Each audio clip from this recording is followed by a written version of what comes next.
오늘 오후 기온은 전국적으로 6도에서 13도로 어제보다 2도에서 5도 정도 높겠습니다. 지역별로는 서울이 8도, 강릉 11도, 대전과 대구 10도, 부산은 13도까지 오르겠습니다. KBS 1라디오 5시 뉴스를 마칩니다. 지금까지 아나운서 이재홍이었습니다. KBS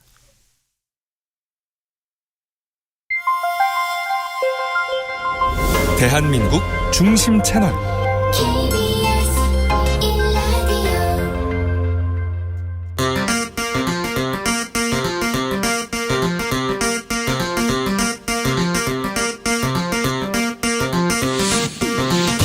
주진우 라이브.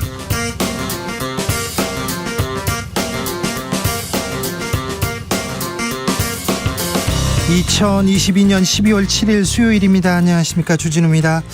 화물연대 파업이 2주째를 맞았습니다. 오늘 원희룡 장관 현장 복귀를 주문하면서 추가 업무 개시 명령도 내비쳤습니다. 화물연대는 연일 총파업 결의 다지고 있는데요. 이번 총파업 출구 전략은 무엇인지 김문수 경사노위 위원장한테 얘기 들어보겠습니다.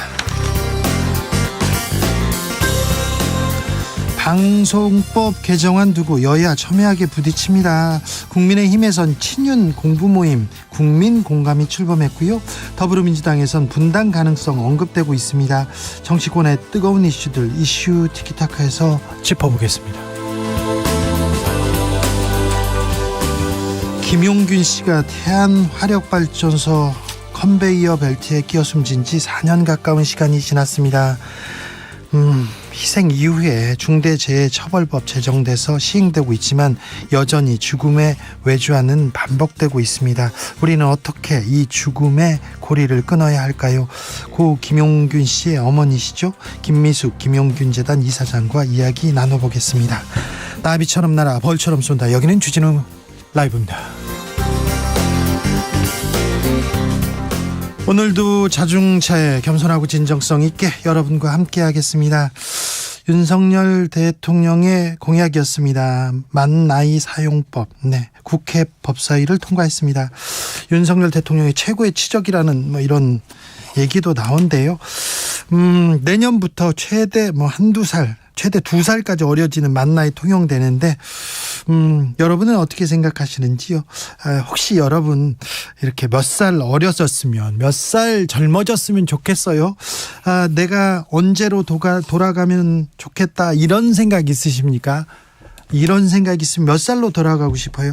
저는 정신연령이 17살에서 머물러 있어서요, 별로 그런 생각은 없습니다만, 중고등학교로 가고 싶어요. 대학교 때로 가고 싶어요. 첫사랑 때 그 자리에 있었으면 달라졌을 텐데, 혹시 군대로 다시 가고 싶은 분도 있으시죠? 분명히 있으실 거예요. 자, 타임머신 우리가 한번 꺼내보자고요. 닦아보자고요. 가동시켜 보겠습니다. 어느 나이에 머물고 싶으신지 보내주십시오. 샵 9730, 짧은 문자 50원, 긴 문자는 100원입니다. 콩으로 보내시면 무료입니다. 그럼 주진우 라이브 시작하겠습니다.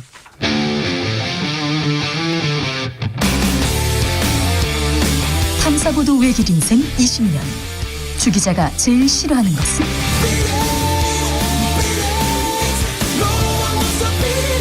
이 세상에서 비리와 부리가 사라지는 그날까지, 오늘도 흔들림 없이 주진우 라이브와 함께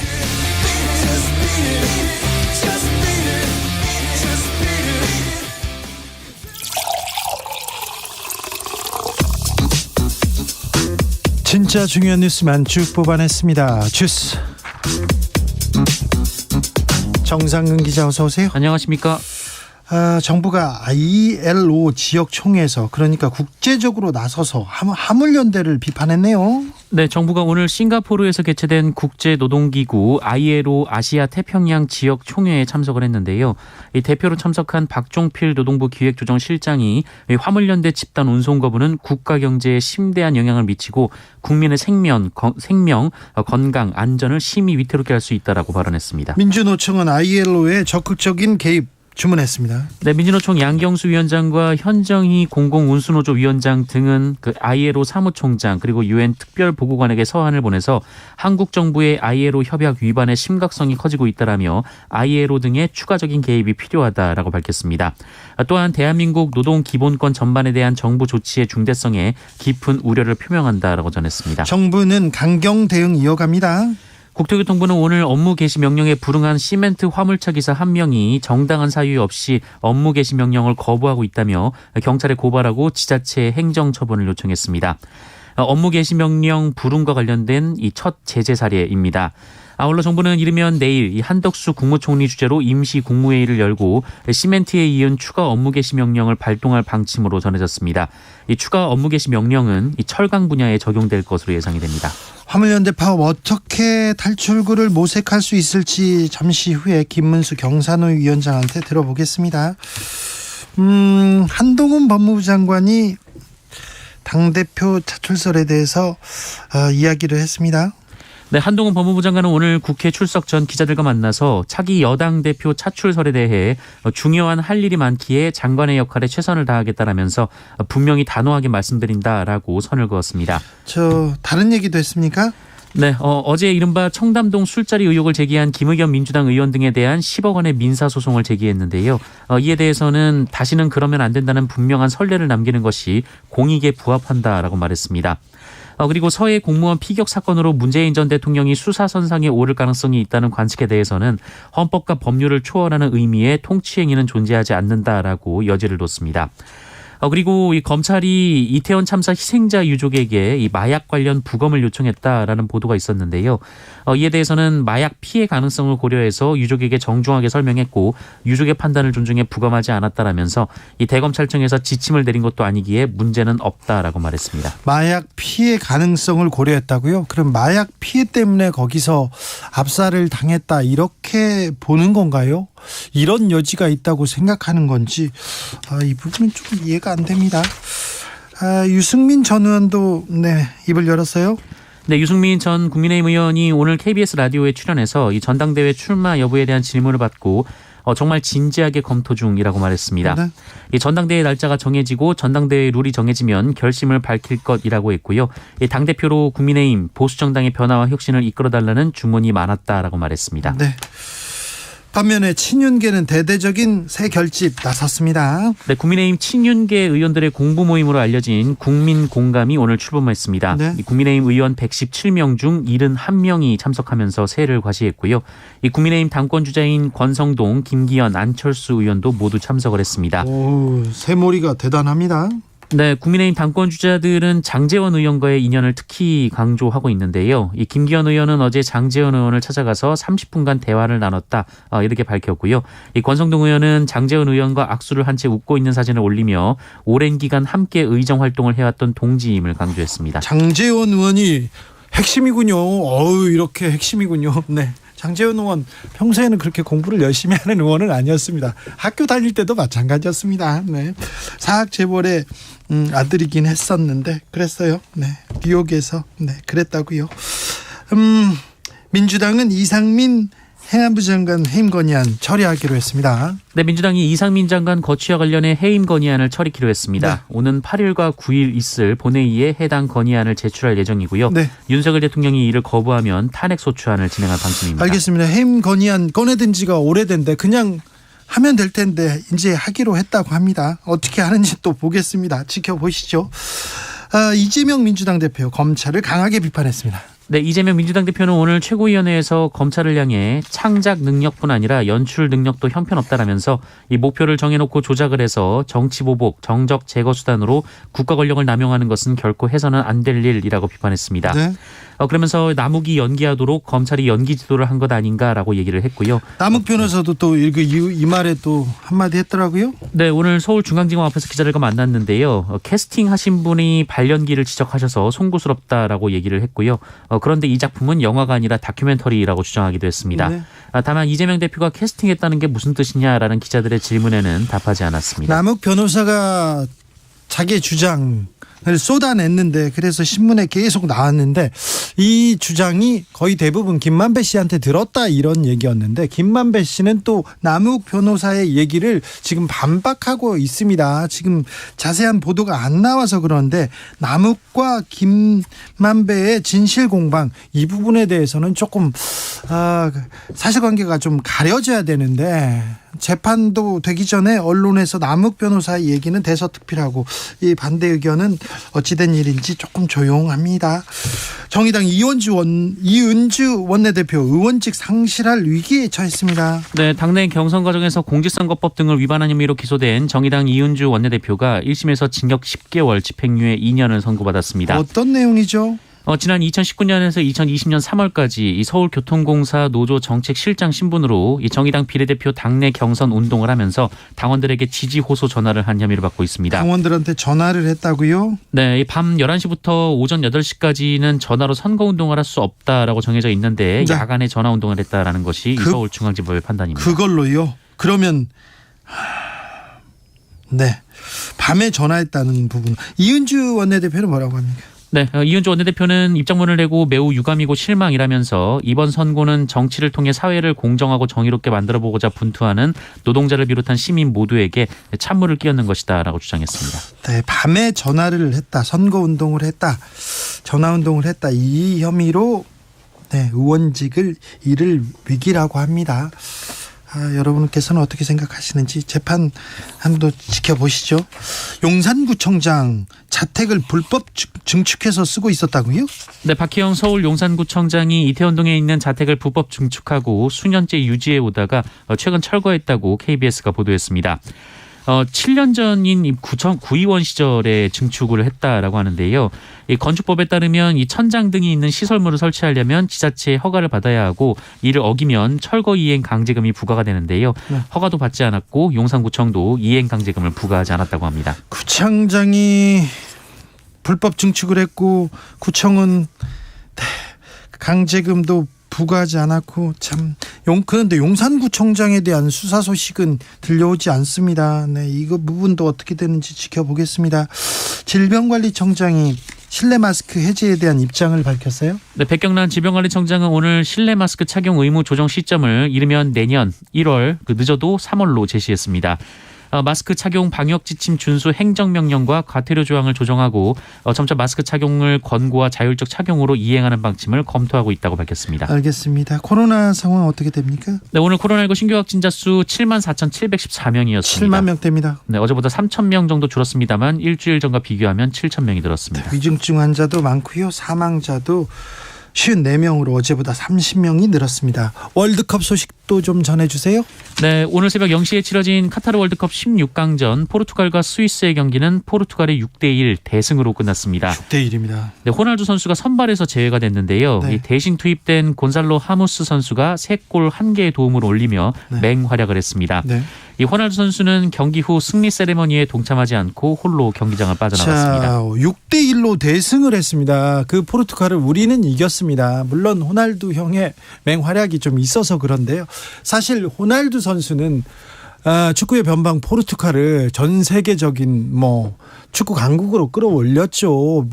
국제대회를 2번이나 우승으로 이끌고 그랬는데 나이의 무상함, 어제 이렇게 쓸쓸한 뒷모습이 좀 안타까웠어요. 그래도 한 골이라도 넣어주지. 하지만 한국전에서 맹활약하고 어시스트 해줘가지고 호날두 다음 경기는 응원해 보겠습니다. 스페인전도 있었어요? 네, 모로코와 스페인의 경기는 0대0으로 끝났는데요. 네. 승부차기 끝에 모로코가 3대0으로 승리를 거뒀습니다. 네. 스페인 1번 키커는 골대를 맞췄고요. 2번, 3번 키커는 골키퍼 선방에 막혔습니다. 스페인 승부차기는 유독 약합니다. 우리한테도 졌죠? 네, 역대 월드컵에서 5번 승부차기를 했는데 4번을 졌고요. 네. 그중에 한 번이 우리나라와의 2002년 월드컵 8강전이었습니다. 그렇죠. 8강전에서 그때 우리 선수들이 한쪽 방향으로 다 너무 잘 차가지고요. 그때 생각나네요. 주스 정상근 기자 함께했습니다. 감사합니다. 고맙습니다. 타임머신 꺼내셨습니까? 과거로 돌아갈 수 있겠습니까? 언제로 가고 싶으세요? 0147님 20살이요. 그 뜨거운 시절 그립습니다. 연애는 못했어도 장학금은 받았고 봉사활동도 매주 했고 행복했던 시절입니다. 아니 그렇게 행복했는데 연애를 왜 못했을까요? 참 장학금 받으셨다. 0147님 훌륭하시네요. 7727님 5살로 돌아가고 싶습니다. 철없이 자유롭게 신나게 하고 싶은 대로 하고 어두워질 때까지 놀았습니다. 네, 5살. 중고등학교 때는 지금 안 나오고 있습니다. 4646님 강원도 인제군 원통 진부령에서 군생활했는데 눈이 많이 오고 골바람이 심했던 곳이지만 그때의 전우가 그랬습니다. 군대로 돌아가고 싶은 분들 분명히 나온다니까요. 있어. 네, 박상우님 아내랑 어바웃 타임이란 영화를 보고 주인공과 같은 능력이 생긴다면 아내를 만나기 전으로 돌아갈 거라고 말했어요. 아내도 저를 만나기 전으로 돌아가고 싶다고 하더군요. 네, 잘하셨어요. 부부 사이 너무 좋다. 아이고 좋아라. 어바웃 타임이란 영화가 있죠. 과거로 들어갈 수 있는 능력. 그런데요, 과거로 돌아갈 수 있는 능력을 준다면 아버지는 뭐를 하냐면 집에서 가족들이랑 책 보고 탁구 치고 그 다음에 같이 영화 보고 같이 그냥 이렇게 소일을 합니다. 가족들, 사랑하는 사람들하고. 시간 능력자. 그 로또 사고 그러지 않습니다. 절대. 그렇구나. 많은 것을 생각하게 하는 영화였습니다. 0143님 부모님은요 평소 채소 장사를 하시다 지금은 두 분 다 몸이 안 좋아서 집에 계십니다. 제가 가진 모든 걸 포기해도 좋으니 부모님 건강해서 아버지랑 같이 목욕했던 시절로 가고 싶습니다. 네, 훌륭하십니다. 4222님께서 오늘이 가장 젊은 날이라서 그냥 지금이 제일 좋아요 얘기하시는데 이것도 훌륭한 생각이십니다.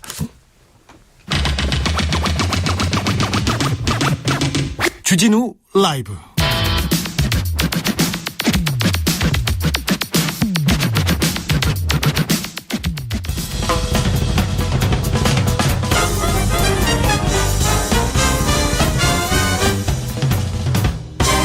훅 인터뷰. 모두를 위한, 모두를 향한, 모두의 궁금증 훅 인터뷰. 어제 12월 6일은 고 김용균 씨 생일이었습니다. 그때 생일날 태안화력발전소에서 4주기 추모제가 열렸습니다. 추모제를 하는 현실이 생일날 추모제를 합니다. 얼마나 어머니로서 마음이 아팠을까. 발전소 앞에 있는 아들에게 이렇게 붉은 목도리를 둘러줬어요. 아들 조혈물에. 네, 4년이 지났는데 좀 세상은 좀 나아졌는지 좀 물어보겠습니다.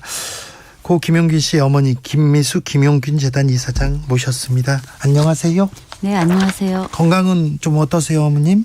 네, 잘 지키려고 노력하고 있습니다. 네, 그러셔야 됩니다. 네. 어제 하루는 어떻게 보내셨어요? 그냥 태안 가서 추모제를 했는데 네. 거기 그 용균이 사고 난 장소에서 했거든요. 네. 제가 정말 가기 싫은 곳이기도 하는데요. 거기에 뭐라고 써 있냐면 건물에 크게 노동자가 안전규칙을 잘 지켜야 사고가 안 난다라고 써 있었어요. 그래서 지금 노동자가 규칙을 잘 지켜야 사고가 안 난다. 그래요. 예. 그래서 그 말은 노동자 잘못으로 얘기하는 거잖아요. 그러니까요. 그래서 그거를 바꿔달라고 요구했었어요. 네. 그리고 그 추모제 발언하는데 지금 윤석열 정부가 들어오고 문재인 정부가 그 정규직화 하겠다고 했지만 지금 한 명도 안 되고 있고 또 그 노무비 착복도 아직도 그대로 반값을 뜯기고 있는 상황이라서 그 얘기를 한 거죠. 그래요? 태안 화력발전소는 더 안전해지거나 더 나아진 부분이 별로 보이지 않습니까? 사실 정규직 되면 이런 부수적인 것들을 하나하나 얘기하지 않아도 다 해결되거든요. 근데 주변 거만 조금 해준 것처럼 보이지만 실질적으로 중요한 그런 것들이 바꿔지지 않았던 거죠. 네, 그렇군요. 오늘 국회에서 그 중대재해재판에 대해서 증언대 열렸는데요. 어떤 얘기 나왔습니까? 어떤 말씀하셨어요? 지금 이제 많은 현장에서 직접 사고를 당한 분들이나 옆에서 지켜본 사람들이 나와서 증언대회를 했는데 다들 재판까지 끝났음에도 다 솜방망이 처벌로 실질적으로 처벌 받은 사람이 거의 없는 상황이라고 지금 증언대 결과가 나왔는데 이런 것들이 지금 중처법이 지금 1년이 다 돼가고 있는데도 아직도 이런 상황이라 착잡했습니다. 중대재해기업처벌법 이렇게 시행됐는데 김용균법이었죠. 김용균 씨의 희생으로 이런 법이 남았는데 그런데 산재 사망 사고는 줄어들지 않습니다. 왜 그럴까요?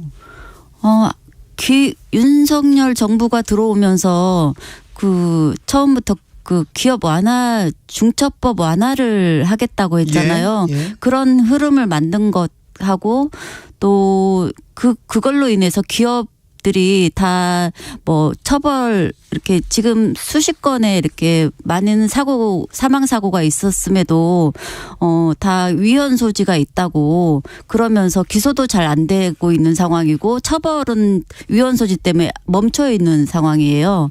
그것이 판가름이 어떻게 나느냐에 따라서 집행을 하겠다 이런 느낌으로 받고 있습니다. 정부와 여당에선 처벌로는 사고 막지 못한다 이렇게 주장하는데 이런 주장에 대해서는 말도 안 돼요. 지금 중처법이 지금 시행된 지 1년이 다 돼가도록 아무 지금 사건이 결과가 없잖아요. 네, 없어요. 그렇기 때문에 이게 그렇게 지금 보여지고 있는 거잖아요. 네. 그래서 이 법이 제대로 시행되고 진짜 처벌이 되어야만 안전조치가 현장에 이루어진다고 생각하기 때문에 지금 이렇게 이런 말도 안 되는 말은 저는 이해할 수 없습니다. 네. 지난 10월이었습니다. SPC 계열사 공장에서 사망한 노동자 국민들 공분했었는데 이 사건 보면서 이 사장님 어떤 생각 드셨어요? 정말 아들하고 하나도 다를 게 없다. 왜 법이 산안법이나 중처법이 시행이 됐는데도 왜 이렇게 달라지는 게 없을까? 혼자 일하다가 그것도 본인의 잘못으로 몰고 갔었잖아요. 네. 그리고 똑같은 협착사고. 네. 일도 과중하게 일 시키고. 네. 이게 다 용균이하고 너무 흡사한 사고라서 너무 가슴 아팠습니다. 네. 화물연대 파업이 계속되고 있는데 이 파업은 어떻게 보고 계신지요? 윤 정부가 그것을 특수고용직이라고 불법 파업이라고 얘기하면서 이걸 아주 강압적으로 지금 노동 탄압을 하고 있잖아요. 그래서 사실 특수고용직도 다 노동자이고 노동 상권이 보장돼 있는 우리나라예요. 근데 이것이 불법 파업이 아니고 노동자가 실질적으로 원청의 교섭권이 없어서 되는 불법을 하는 거거든요. 불법이 네. 아니거든요, 사실. 네. 그래서 이 사람들이 진짜 이대로는 살 수 없기 때문에 파업을 한 거고 이걸 해결하기 위해서 파업을 한 건데 이걸 제대로 들여다보지 않고 무조건 불법 파업 탄압을 하는 것은 옳지 않은 거고 형평성에도 맞지 않다고 생각합니다. 네. 윤석열 정부는 규제보다 처벌보다는 자율 중심으로 하겠다. 자율 중심으로 중대재해 줄여가겠다. 이렇게 얘기합니다. 처벌보다 사전 예방에 초점을 맞추겠다는데 이 방향은 어떻게 보시는지요? 사실 이전에 산안법이 그런 취지로 되어 있었어요. 예방 차원에서 만들어졌지만 법이 너무 약하기 때문에 제재가 속에 강하게 없었어요. 그렇기 때문에 다 기업들이 무시하고 법을 위반한 사례가 엄청 많거든요. 네. 그렇기 때문에 법이 무섭지 않기 때문에 이게 다 그렇게 된 거라고 저는 생각합니다. 류광진님께서 어머니 담담하게 말하고 계시지만 얼마나 슬펐을까요? 눈물이 납니다. 그렇죠. 생일 때만 되면 또 사고 때 그리고 또 다른 사고를 들을 때만 해도 이태원 참사 사고 소식 참사 소식 들었을 때 또 마음이 아팠을 거예요. 아우 끔찍하죠. 그 길거리에서 누가 죽을지 알겠어요. 거기서 경찰들이 조금만 신경 썼더라면 위에서 지시만 제대로 되었더라면 그런 죽음 발생하지 않았어요. 이전에는 그런 곳에서 맨날 해마다 예전에 했던 거잖아요, 행사가. 네. 그런데도 그때는 안 일어났는데 왜 이 정부에서 일어났을까? 그거는 위에서 지시를 제대로 안 했기 때문에 저는 그렇게 됐다고 보고 있거든요. 네. 4년 동안 달라진 게 별로 없습니까, 우리 사회가? 오히려 지금 더 늘어나고 있다고 통계가 나와 있어요. 네, 산재 사고는요. 어찌 이 산재 사망 사고를 막기 위해서는 우리는 어떻게 해야 될까요? 무엇이 가장 필요할까요? 사실 이 법을 만들 때 사람을 살리고자 만든 거잖아요. 근데 윤 정부의 지금 반노동 친기업화를 지금 주장하고 있는데 대통령이라면 사실 이쪽 저쪽 그 중심에 놓고 그냥 무엇이 잘못됐는가 이렇게 바라봐야 되는데 한쪽만 완전히 그쪽만 편을 들어주고 이쪽은 노동계 쪽은 너네들 알아서 살아라 이거잖아요. 아주 그냥 못 살게 만들고 탄압이 지금도 엄청 거리마다 집회가 엄청나게 일어나고 있어요. 노동 탄압을 강하게 하니까. 그래서 이런 것들이 다 그냥 나오는 게 아니거든요.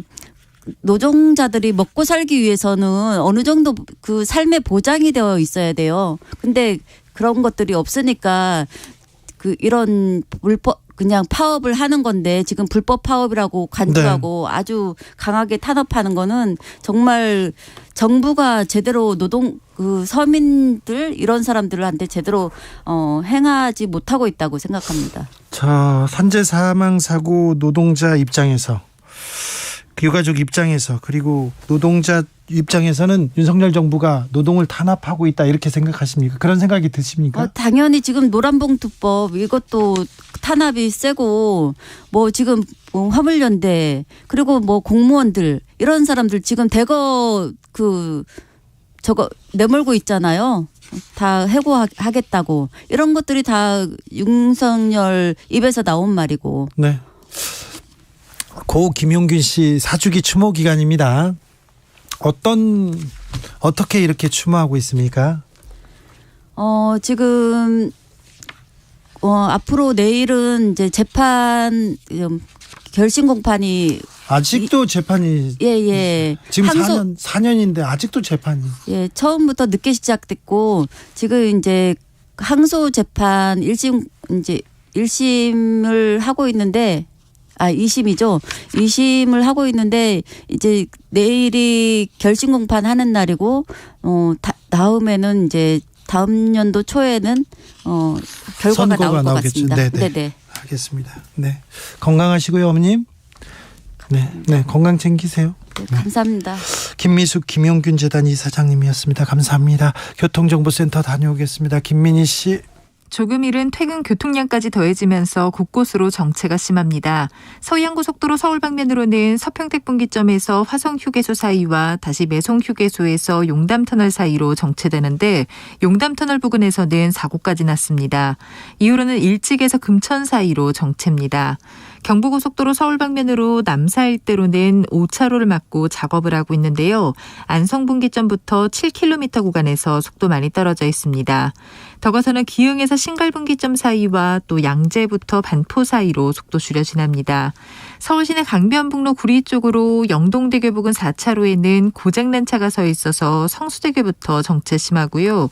청담대교 북단에서 남단 쪽으로 남단 부근 2차로에서도 사고가 나면서 청담대교 북단부터 차량들 서행합니다. KBS 교통정보센터였습니다.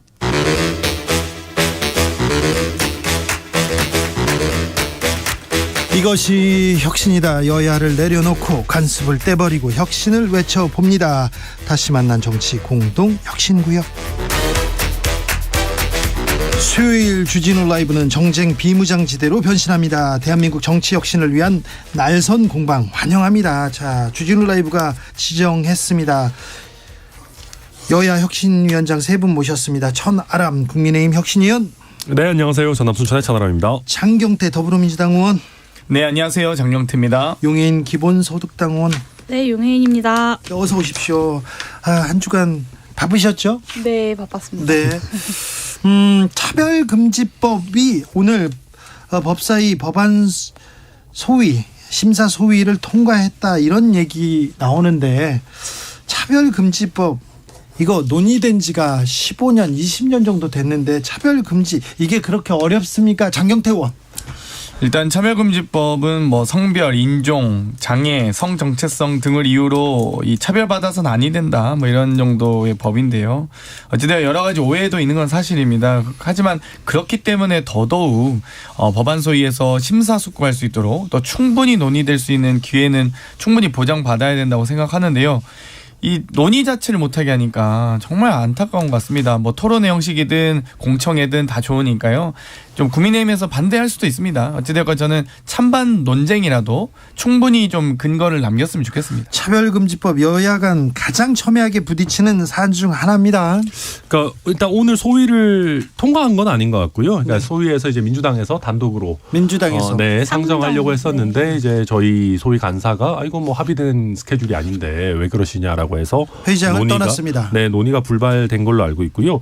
그러니까 뭐 논의를 해야 된다, 뭐 원론적으로 맞는 말씀인데 이게 지금 법무부나 뭐 그 소관 기관들을 불러놓은 상황에서 이게 의사 일정에 대한 합의 없이 갑작스럽게 이렇게 얘기하시는 거는 제가 봤을 때 과연 타당한지 잘 모르겠고요. 그러니까 차별금지법 내용에 대해서 우리가 깊게 논의할 건지는 모르겠습니다만. 사실 우리나라 같은 경우는 헌법에서 굉장히 포괄적인 차별금지, 그러니까 평등 원칙을 규정하고 있는 국가이고 심지어 대법원에서는 그러니까 뭐 어떤 법률에 명시되지 않았다 하더라도 차별에 따른 불법 행위가 있다면 그걸 근거로 손해배상까지 할 수 있다고 하고 있는 나라거든요.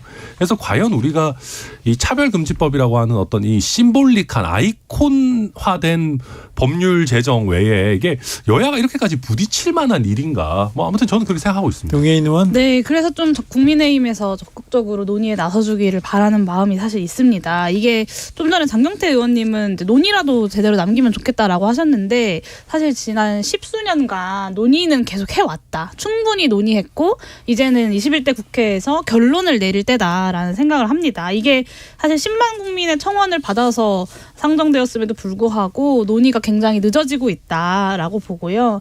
이 민주당에서 이게 사실 문재인 전 대통령의 공약이기도 했습니다. 이제는 21대 국회에서 좀 이 논의를 마무리 지었으면 좋겠다라는 간절한 바람을 가지고 있고요. 뭐 전 국민의힘이 반대한다면 패스트트랙이라도 태워야 되지 않을까라는 생각을 합니다. 그러니까 밀어붙이기식의 어떤 처리를 할 만한 법안은 아니고요. 그러니까 우리가 지옥으로 향하는 길은 선의로 포장되어 있다라는 얘기 하지 않습니까? 네. 그 차별금지법 그냥 겉으로 들어보면은 되게 좋은 법 같습니다. 사실 차별이 뭐 좋은 건 아니지 않습니까? 네, 차별을 금지하자는데. 그런데 이게 모욕죄나 명예훼손죄 같은 문제가 있습니다. 그러니까 모욕죄나 명예훼손죄도 굉장히 선의로 만든 법입니다. 당연히 사람을 모욕하면 안 되고 명예훼손하면 안 되죠. 그런데 모욕죄나 명예훼손죄가 있음으로 인해서 뭐 장경태 의원님 앞에 계십니다마는 굉장히 많은 송사가 유발이 됩니다. 근데 차별도 마찬가지거든요. 차별의 어떤 구체적인 내용이나 명확성을 담보하기 쉽지 않고, 그러니까 이 차별 금지로 인해서 굉장히 많은 우리 시민 사회에서의 쟁송이나 분란이 야기될 수가 있다. 이게 간단한 문제가 아니다. 장경태 네 한마디 해야 되겠어요? 일단 먼저 말씀드리면 이 법안을 강행하려고 한 게 아니고요. 또 안건 상정이 아닙니다. 이 현안과 현황 파악을 위해서 이 토론회에 이제 개최를 하려고 했던 거고요. 그렇기 때문에 이제 유관부처인 법무부의 입장도 듣고 법무부에서 여러 가지 상황도 들을 수 있고요. 또 용해인 의원께서 얘기하셨듯이 2007년에 17대 국회에서 이미 발의된 15년 된 법입니다. 그렇기 때문에 충분히 이제 뭐 법안 상정까지 안 하셔도 되는데요. 토론만이라도 좀 하자. 이런 좀 제안을 좀 드리고 싶네요. 민주당은 좀 밀어붙여도 되는 거 아닌가요? 이제 10여 년간 했으면 아직도 토론해야 됩니까? 근데 뭐 참고로 말씀드리면 토론도 못하게 하는 당이 있기 때문에 못한 거 아니겠어요? 그게 저희 탓만 하실 게 아니라 이게 제가 말씀드렸듯이 차별금지법이라는 게 단순한 문제가 아니기 때문에 문재인 정부의 법무부에서도 이걸 적극적으로 사실 추진하지는 않았습니다. 그런 네, 부분 말씀드립니다. 그러니까 지금 그래서 하는 참 말이에요. 문제다라는 말씀을 드리는 거죠. 네. 자, 이태원 참사 국정조사는 합니까? 합의한 지는 지금 13일째 됐는데 한답니까? 어떻게 된답니까? 일단 국조특위위원께서 그렇죠. 용해인 네, 해야 하죠. 45일 중에 벌써 한 14일, 15일 정도가 흘러가고 있습니다. 3분의 1의 시간을 그냥 속절없이 흘려보내고 있는데요. 사실 국민의힘 간사님께서 예산안이 통과되기 전까지는 그 어떤 사전 논의도 하지 않겠다라는 태도로 사실은 그 국조특위의 일정을 확정하는 회의조차 열지 못하고 있는 상황입니다. 네.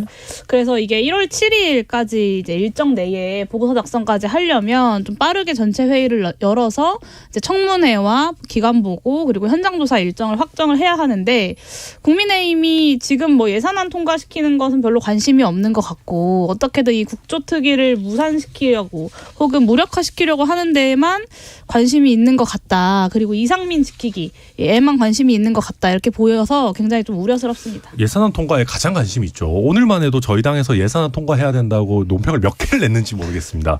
저도 보면서 뭐 똑같은 얘기를 계속하네 이렇게 보고 있는데 그러니까 저희가 이게 지금 국조특위에 뭐 적극적으로 임하지 않고 있다. 그만큼 예산안 통과가 더 시급하기 때문이고요.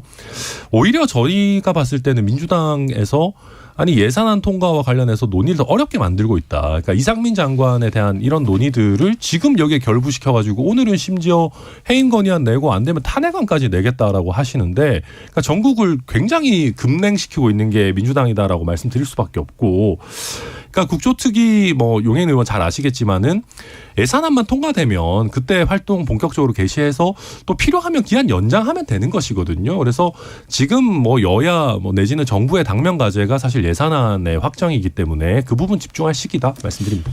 방금 천하람 변호사 얘기 들어보면 사실 이상민 장관에 대한 거취 문제를 전 국민의 예산안과 연계하겠다는 걸 스스로 인정하고 계시거든요. 맞습니다. 전국이 급냉한다?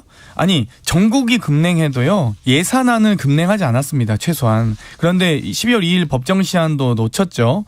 심지어 제가 예결위원인데 예결위 소위에서 논의도 안 하고 나가셨다가 이제 겨우 들어왔는데요. 그 들어와서 논의 과정도 저희가 부자 감세도 조정하겠다. 예를 들면 종부세도 저희가 상향에 동의하고 다 또 이 금투세도 유예하겠다. 다 뭐 여러 가지 논의들 뭐 예산부수 법안까지 다 논의하고 있어요. 최소한 어르신 일자리 비용이나 경로당 냉난방비 비용은 올리자. 이것도 저희가 다 지금 저희가 주장하고 있어서 올리고 있잖아요. 근데 그럼에도 불구하고 이상민 장관 해임 건의안 올리면 예산안 논의 못한다?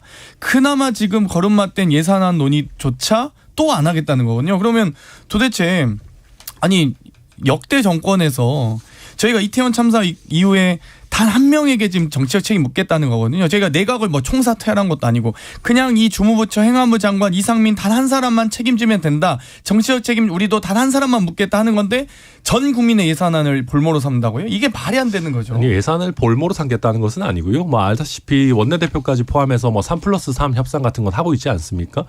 그런데 아니 입장을 바꿔가지고요. 만약에 문재인 정부 시절에 예산안 협상 한창 하고 국정조사에 대해서 합의해가지고 우리 국정조사 잘 해봅시다라고 하고 바로 등 돌아서가지고 저희가 뭐 그 국무위원에 대한 해임 건의안 탄핵안 낸다라고 하면 문재인 정부가 그럼 허허 웃으면서 아유 뭐 그거랑 저희가 뭐 국정 논의하는 건 별개죠 이렇게 하면서 쿨하게 얘기했을까요? 그러지 못하는 게 정치 현실이거든요. 기억하실지 모르겠는데요. 이 인사청문 보고서가 채택도 되기 전에 국회에 넘어가 있는 과정에서도 저희가 막 검찰 압수수색하고 해도 저희가 그 정도로 이 정기국회 그리고 지금 현재는 정기국회 아닙니까? 임시회도 아니고 정기국회는 그래도 진행됐습니다. 이거 왜냐하면 법이 정한 권한이기 때문에 이건. 저희도 뭐 진행을 아예 안 하고 있는 것은 아니지 않습니까? 한 가지만 좀 말씀드릴게요. 이렇게 하면 예산안 논의 못한다라는 말이 상식적으로 여당의 입에서 나오는 게 맞나요? 보통은 야당이 뭔가를 요구하고 이 요구안을 받아주지 않으면 이 예산안 통과 못 시켜준다라고 이야기하는 건데 지금은 야당이 오히려 예산안 논의 못한다, 파행이다, 전국이 냉랭해진다 이런 협박을 하고 있는 것이 정말로 예산안을 통과시킬 의지가 누구한테 있는가 당연히 물을 수밖에 없고 저는 정말 누가 야당인가 싶은 생각도 들고요. 여당이 야당처럼 구는데 제1야당은 왜 이렇게 끌려가고 있는 것인가라는 생각도 사실 좀 듭니다. 그러니까 이게 뭐 저희가 파행을 한다라는 게 아니라 아까도 말씀드렸듯이 그러니까 이상민 장관에 대해서 해임 건의안을 낼 거면 그럼 차라리 정말 진즉 좀 빠른 시간에 내든가 국정조사 합의해가지고 이거에 대한 어떤 예산안 처리와 그 이후에 이어서 국정조사라고 하는 간만에 좋은 합의를 이뤄놓고 거기서 갑자기 전국을 급냉시키는 계기를 마련한 건 사실 민주당이거든요. 그래서 거기에 대해서 저희가 문제 제기를 안 할 수가 없다. 짧게만 말씀드릴게요. 네. 국민의힘이 저는 공과사는 구분했으면 좋겠습니다. 예를 들면 이상민 장관에 대한 행건위 때문에 국정조사를 못하겠다고 하는 이해돼요. 이상민 장관 때문에 예산안 협의를 못하겠다. 2023년도 5,500만의 국민에 대한 예산안을 협의 못하겠다. 그러니까 다른 좀 분리해서 예를 들면 저는 논리적으로 이상민 장관에 대한 행건위가 올라오기 때문에 이태원 참사 국정조사 어떻게 진행하냐라는 논리는 저는 진짜 50보 100보 양보할 수 있는데 네. 예산안은 도대체 무슨 상관입니까? 알겠습니다. 그런데요, 국민의힘 유가족 간담회, 유가족의 목소리는 들어야 되는 거 아닙니까? 국회에서 참사 유가족 간담회가 있었는데 국민의힘 측은 불참했습니다. 그러니까 저는 이런 거는 솔직히 좀 잘못했다고 생각합니다. 그러니까 물론 뭐 저희 입장에서는 왜 협의 없이, 그러니까 내지는 간사들끼리의 합의 없이 이렇게 진행을 하느냐라고 얘기는 할 수 있고, 저는 뭐 그거는 기술적으로나 형식적으로 봤을 때는 얘기할 수 있는 부분이라고 생각하지만, 그럼에도 불구하고 유가족 분들이 오셨으면 좀 말씀 듣고, 네. 예, 그러니까 공감하고 그래야 되는 거 아닌가 생각합니다. 네, 현장에서 여당 의원들이 왜 한 명도 없냐, 그러니까 몇 명 안 올 수 있지 어떻게 한 명도 없냐라고 유가족분들이 많이 이렇게 절규하셨습니다. 사실은 그 자리에서 많이 민망했는데요. 이 야당의 일방적인 진행이다라는 것도 사실 새빨간 거짓말입니다. 유가족들이 국정조사 특위에 면담을 요청한 것이고요.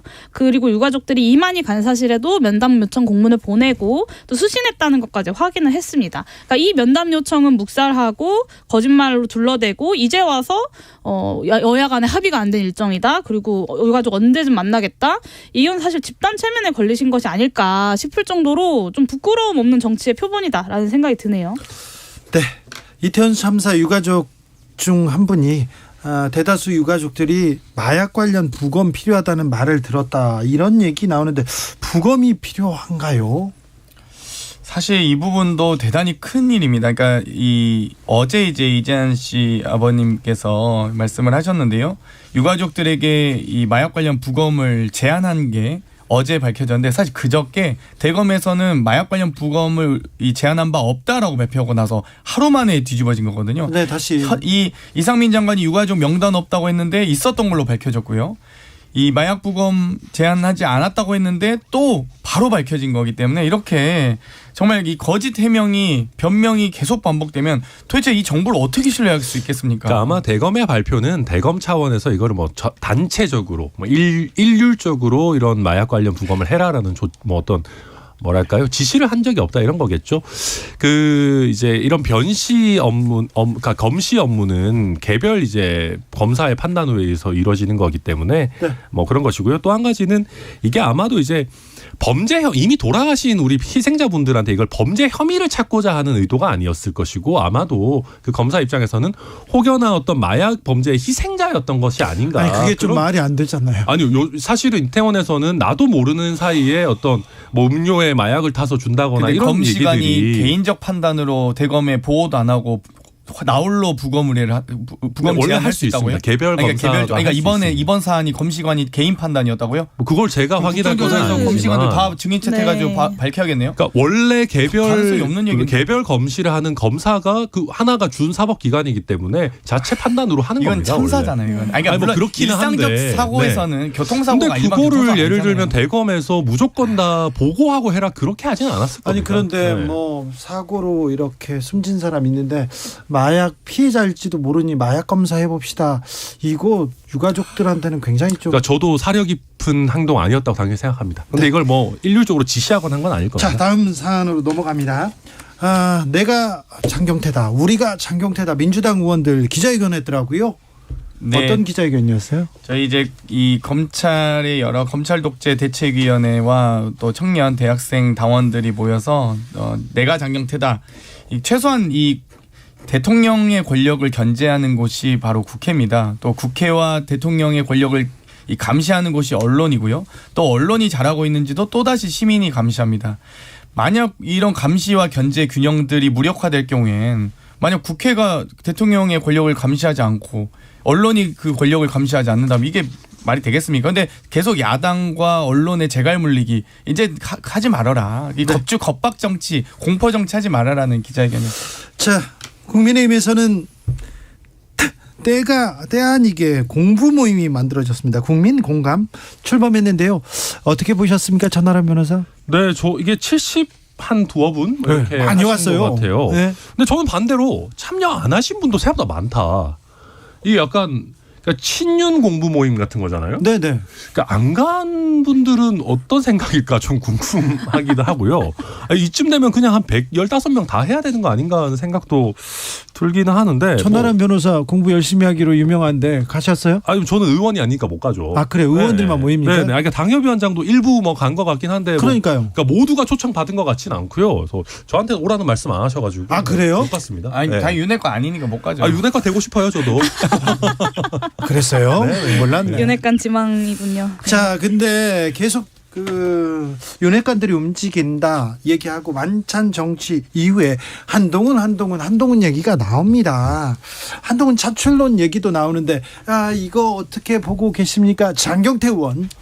뭐 저는 일단 여러 가지 이 전대 룰 개편이라든지 뭐 7대 3에서 9대 1로 당원 수를 압도적으로 높인다든지 아니면 2말 3초 이런 얘기 나왔을 때 한동훈 장관 등판할 수 있겠다는 생각이 많이 들거든요. 네. 어찌되었건 여러 가지 시기적으로도 그렇고요.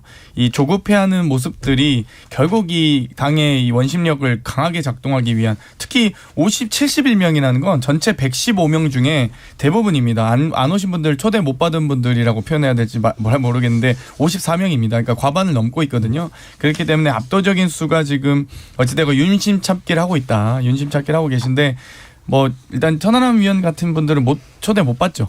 그러니까 네. 윤심 찾기를 뭐 하는 걸 수도 있고 뭐 모르겠습니다. 뭐 얼마나 열심히 공부를 하실지 뭐 열심히 하면 좋겠죠. 근데 그러니까 아직 정리된 것 같지는 않아요. 그냥 한번 풍선 띄워본 정도 아닌가 싶습니다. 왜냐하면은 여기 지금 이 공부 모임 끝나고 나서 장제원 의원 같은 경우는 거의 가능성을 일축했거든요. 게다가 주호영 의원이 여러 사람들을 이제 당권 주자들을 거론하면서 이 사람들로 안 된다 이렇게 얘기한 것도 굉장히 강하게 비판하고 있어서 한동훈 차출론과 관련해서 아직 소위 말한 윤핵관들 사이에서도 어떤 공감대가 100% 형성된 것 같지는 않습니다. 네, 저도 뭐 풍선 띄워보기일 순 있다. 아직 결정된 건 아닐 수 있다는 생각은 드는데 확실한 건 대통령의 의중은 거기에 가 있는 것 같다. 근데 또 대통령이 또 국회 하신다니까 뭐 좀 잘 모르겠어요. 네, 그리고 이제 저로서는 한동훈 장관이 당대표 선거에 국민의힘 당대표가 된다? 나쁠 거 없다고 생각합니다. 네, 쌍수 들고 환영이고요. 지금까지 한동훈 장관이 보여준 것은 국회에 와서 국회의원들이랑 말싸움하고 10억 손배 날리는 거. 이거 그리고 이제 윤석열 대통령의 가장 중요한 이제 오른팔이다라는 거 정도가 이제 한동훈 장관이 보여준 건데 여당의 당대표는 그런 수준으로 수행할 수 있는 역할은 저는 아니라고 생각합니다. 김은경 의원이랑 더 탐사도 뭐 어지간했었어야 되는 거긴 한데 그건 좀 다른 얘기죠. 한동훈 장관은 장관 역할을 최선은 다한다고 했습니다. 윤 대통령도 한동훈 정치할 준비 안 됐다 이런 얘기를 했는데 그래도 한동훈 얘기는 계속 나옵니다. 한동훈 장관이 손배소 10억 이렇게 건 부분은 어떻게 보셨어요? 네. 이게 사실은 정치의 문법이 파괴돼 있죠. 이거 원래 별로 안 좋은 거거든요. 현직 법무부 장관이 뭐 그렇죠. 손배소 내고 막 형사 고소하고 이런 거 당연히 안 좋죠. 근데 이게 단기적으로는 별로 역풍이 없어요. 그러니까 왜냐하면 아까도 말씀드렸지만 김의겸 의원이 사과도 제대로 안 하고 뭐 그 상황이 돼도 또 하겠다 그러고 더 탐사 이런 분들은 뭐 고소해라 뭐 또 뭐 집에 찾아가서 뭐 난리치고 이러니까 이게 이제 역풍이 별로 없는 이슈이거든요. 근데 장기적으로 보면 이런 것들이 정치 문법을 파괴시켜요. 그러니까 아니 좀 가짜 뉴스였다고 이게 판명이 나오면은 그 얘기 한 사람도 그냥 좀 깔끔하게 사과하고 법무부 장관도 이거 고소고발까지 안 하고 그냥 뭐 지금이라도 사과하셨으니 됐다 하고 넘어가고 이래야 되는데 서로 다 되게 안 좋은 형태로만 이렇게 계속 나선을 끌어올리는 것 같아가지고 아무튼 좀 슬픕니다. 재갈 물린다는 게 다른 게 아니거든요. 질문할 수 있어야 되고 또 답변의 의무가 있습니다. 그러니까 여러 가지 국민의 알 권리 충족을 위해서 하는 건데요. 오늘 지금 이 시간에도 더 탐사 이 압수수색 중이시잖아요. 그런데 오늘 지금 현재 더 탐사에서 뭐 여러 가지 언론 방송을 보면 오늘 지금 첼리스트 증언을 방송하려고 했었거든요. 그러니까 오늘 왜 갑자기 이 첼리스트를 당사자를 만나서 방송을 하려고 하는데 하필이면 또 이렇게 오늘 압수수색 하실까. 참, 그러니까 질문을 받으시면 불쾌하지 마시고 거기에 대해서 성실하게 답변을 하셨으면 좋겠습니다. 아니, 그러니까 이게 그냥 이제 국민의 알 권리가 아니라 이거는 그냥 진짜 모함하기 위한 그냥 공격, 개인의 신상에 대한 공격 이런 게 있고 그러니까 국회의원이 공개된 회의석상에서 할 수 없는 수준의 이제 말도 안 되는 얘기를 하니까 그런 거거든요. 그러니까 김의겸 의원 언론인 출신인데 그거를 얘기하기 전에 무슨 첼리스트랑도 직접 소통도 한 번도 안 했다는 게 말이 됩니까? 그러니까 그러고 나서 더 탐사에서는 진짜 집에 찾아가지고 도어락 뭐 누르고 앉아 있고, 그러니까 이게 아니 제가 법무부 장관이라도 고소고발하는 거 안 좋지만 아니 내가 저런 꼴 당하면 이거 그냥 참고만 있으라라고 할 수 있는 수준은 넘었죠. 그 한동훈 장관의 10억 뿐만 아니라 뭐 장경태 의원님도 이제 고소고발 당하시고 최근에 이제 김종대 전 의원 이제 대통령실에서 고소고발했죠. 그러니까 이 검찰 출신의 인사가 정치의 영역을 자꾸 사법의 영역으로 끌고 가려는 흐름들이 최근에 좀 강해지고 있다라는 우려가 좀 들고 그 흐름을 좀 적나라하게 보여주는 사례가 이 10억이라는 상징적인 금액이 아닌가. 그러니까 한동훈 장관이 스스로 이제 내가 국무위원이다라고 자꾸 강조하시는데 국무위원이 아니라 좀 개인의 안위를 걱정해서 조금이라도 손해보지 않겠다라는 태도가 보이는 것 같아서 좀 우려스럽습니다. 가짜 뉴스를 좀 바로잡겠다라는 것이겠죠. 그러니까 저도 고소고발이 너무 많아지는 거 좋아하지 않습니다. 특히 이게 인플레가 되거든요. 그러니까 지금은 저희가 대통령실에서 고소고발한다면 뭔가 큰 일인가 보다. 대통령실에서 이거 심각하게 생각하는구나라고 생각은 하는데 이게 너무 많아지면 이것도 희석돼요. 뭐 대통령실에 또 고소고발 했나 보다. 이렇게 되면 굉장히 곤란한 일이거든요. 근데 김종대 의원 같은 경우도 그렇습니다. 진짜 그 천공이라는 무속인이 그 관절을 정하는 데 개입했다. 되게 큰 일이거든요. 근데 뭐가 없어요. 그냥 본인이 그냥 뭐 국방부 고위 관계자한테 들었는데 그 사람 누군지도 밝히지도 않고, 그리고 지금 뭐 경호처나 육군에서도 다 아니라고 하는데도 그냥 뭐 본인은 자기 주장 철회할 생각 없다. 그러니까 결국 이런 식으로 법적인 대응을 안 하면 마치 그냥 계속 끌고 갈 것처럼 하니까 뭐 굉장히 대응하기 어려운 거죠. 대통령실에서. 아니면 아니라고 부인하시면 되고요. 맞으면 혹은 또 해명을 하고 싶으시면 충실하게 자료 제출하시면 되는데, 저는 예를 들면 김건희 여사 수행원, 촬영팀, 인원하고 소속, 이 촬영 장비 목록 좀 달라고 하는데 왜 그거 안 줍니까? 그걸 수사기관에 넘겼다고 하는데 좀 국민들께 공개하십시오. 그럼 깔끔하게 해결됩니다. 조금 전에 인천국제공항에 우리 국가대표팀 이렇게 귀국해가지고 기자회견합니다. 국민 덕분에 너무 좋은 경기 성적 거두게 돼서 감사하다고 하는데 우리가 더 감사했습니다. 천하람, 장경태, 용해인 세 분 고생 많으셨어요. 오늘도. 네, 감사합니다. 감사합니다. 저는 6시에 2부 이어갑니다.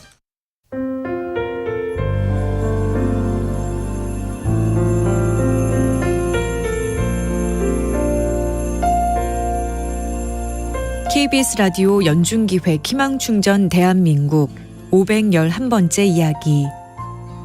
안녕하세요. 아나운서 이현주입니다. 중학교 1학년 민우는 어린 시절 뇌병변 장애 진단을 받아서 하반신 마비가 됐습니다. 이혼한 부모님을 대신해 민우를 키우고 있는 외할머니는 손자가 걷는 모습을 꼭 보고 싶었습니다. 어려운 형편이지만 민우가 꾸준히 재활치료를 받을 수 있게 애썼는데요. 외할머니의 지지와 응원 덕분에 민우는 서툴지만 조금씩 걸을 수 있게 됐습니다. 하지만 그 기쁨은 그리 오래가지 않았습니다.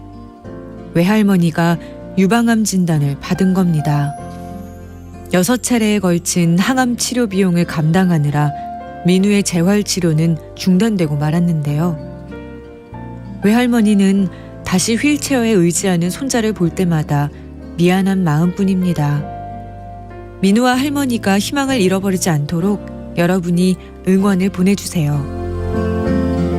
여러분의 따뜻한 손길이 희망의 빛이 됩니다.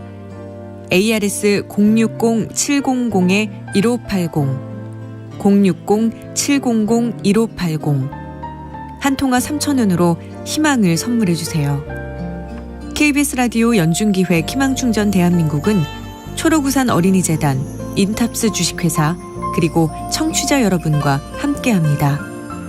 ARS 060-700-1580 한 통화 3,000원입니다.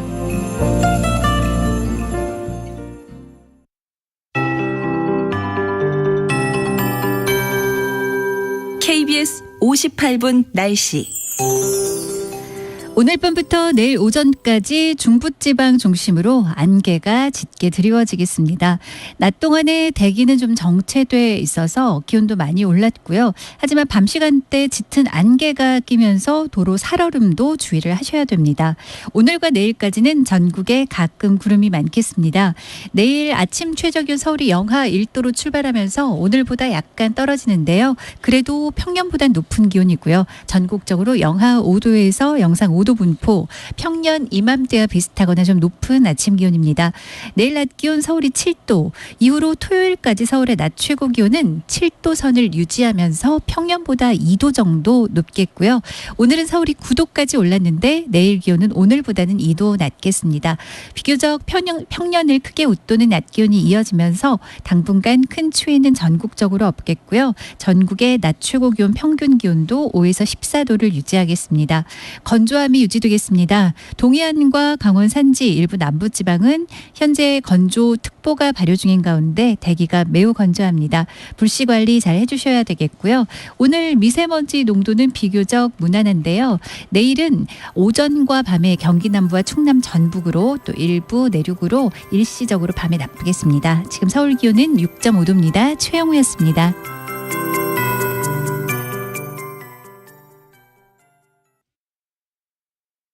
정성을 다하는 국민의 방송 KBS가 6시를 알려드립니다.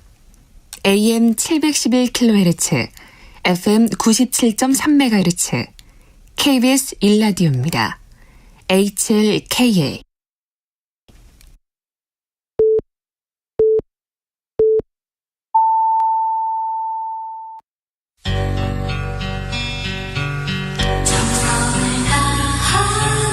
정성을 다하는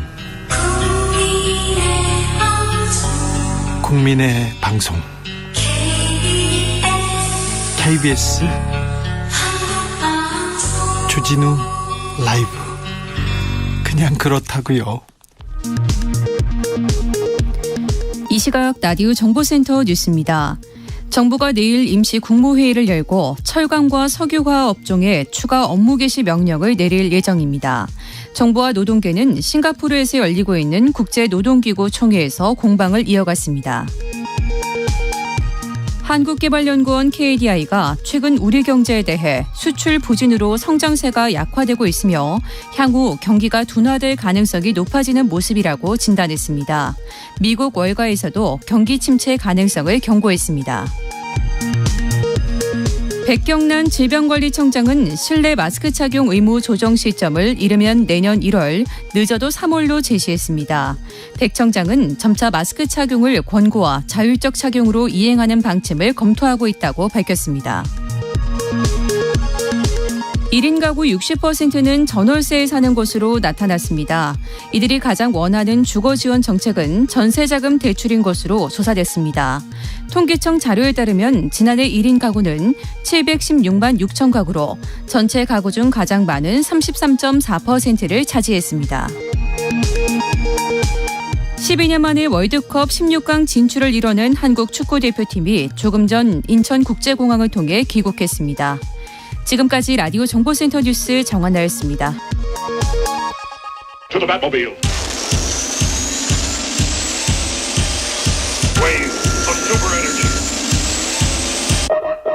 주 기자의 1분. 한국 검찰청이 이명박을 무한히 무서워하고 있어요. 이명박 이름을 빼주면 구형량을 3년으로 맞춰주겠대요. 기억하십니까? BBK 메모.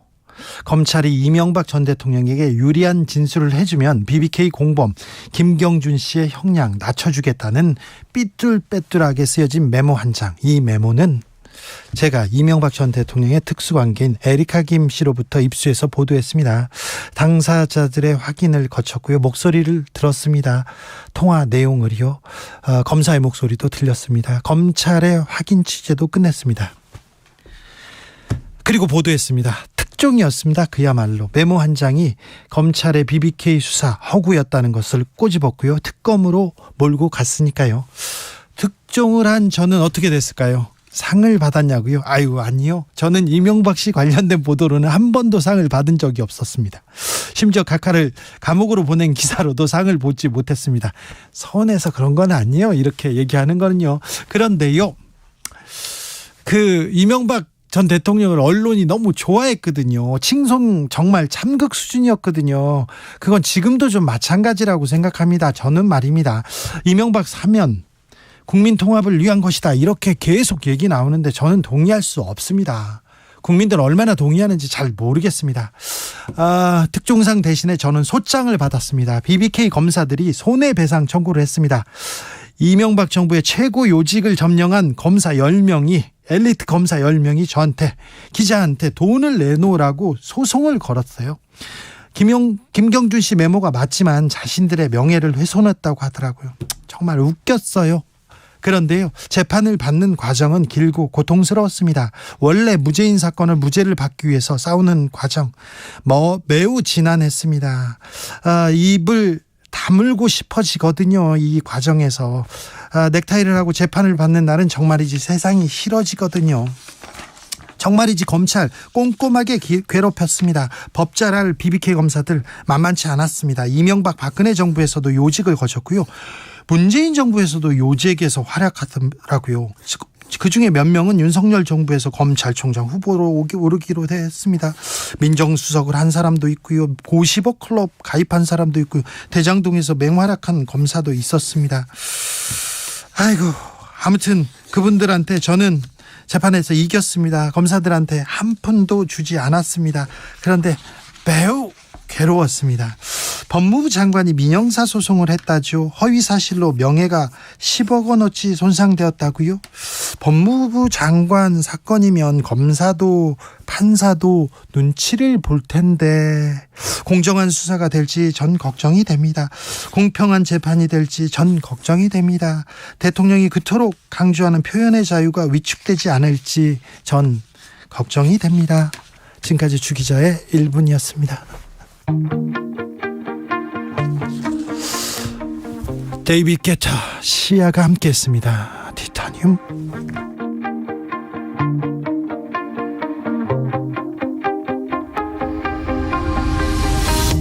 You shot it out, but I can't hear a word you say.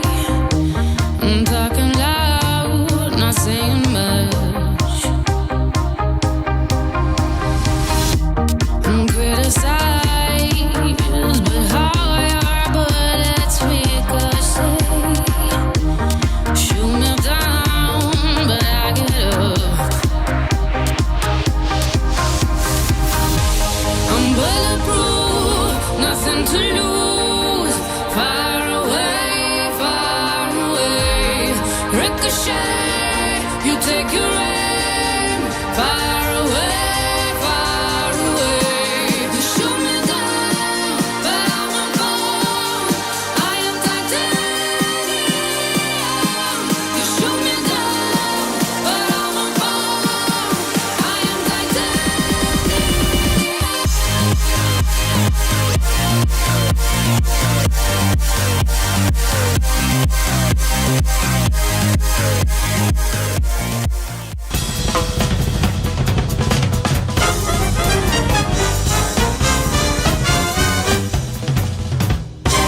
훅 인터뷰. 훅 인터뷰 이어가겠습니다. 화물연대 파업 14일째입니다. 그런데 정부와 화물연대 타협점 찾지 못합니다. 아이고, 이 타협 어떻게 하면 좋을까요? 이 파업 어떻게 끝낼 수 있을까요? 경사노위 위원장 김문수 위원장한테 그 방법 물어보겠습니다. 위원장님, 안녕하세요. 네, 반갑습니다. 네. 화물연대 파업 오늘로 14일째입니다. 그런데 강대강 대치 장기화되고 있습니다. 네. 어떻게 풀어야 됩니까? 굉장히 어려운 문제인데 정부에서는 무조건 선복귀 후 대화를 하자. 또 화물연대는 선대화 후 복귀. 팽팽합니다. 그러면 이럴 때 어떻게 해야 됩니까? 저도 좀 답답합니다. 그래서 저도 화물연대가 보통 노동조합보다 더 힘들잖아요. 왜냐하면 차 값이 2억이 넘는 차도 있어요. 벤츠 그렇죠. 같은 경우. 네네. 그럼 이 비싼 차를 사서 할부금을 내야 되는데. 그렇죠. 한 달에 뭐 500만 원 또 내야 된다. 근데 보통 노동자는 먹고 살면 되는데. 네. 그럼 버틸 수 있잖아요. 파업을 네. 하더라도. 이 화물연대에 차값이 돼야죠. 예, 차주기 때문에 차에 할부금을 안 내면 네. 연체료가 붙어서 굉장히 힘들죠. 힘들죠. 그분 고통스러운데 하루하루 늘어갑니다. 네. 그 화물연대 노동자들이 귀족인가요?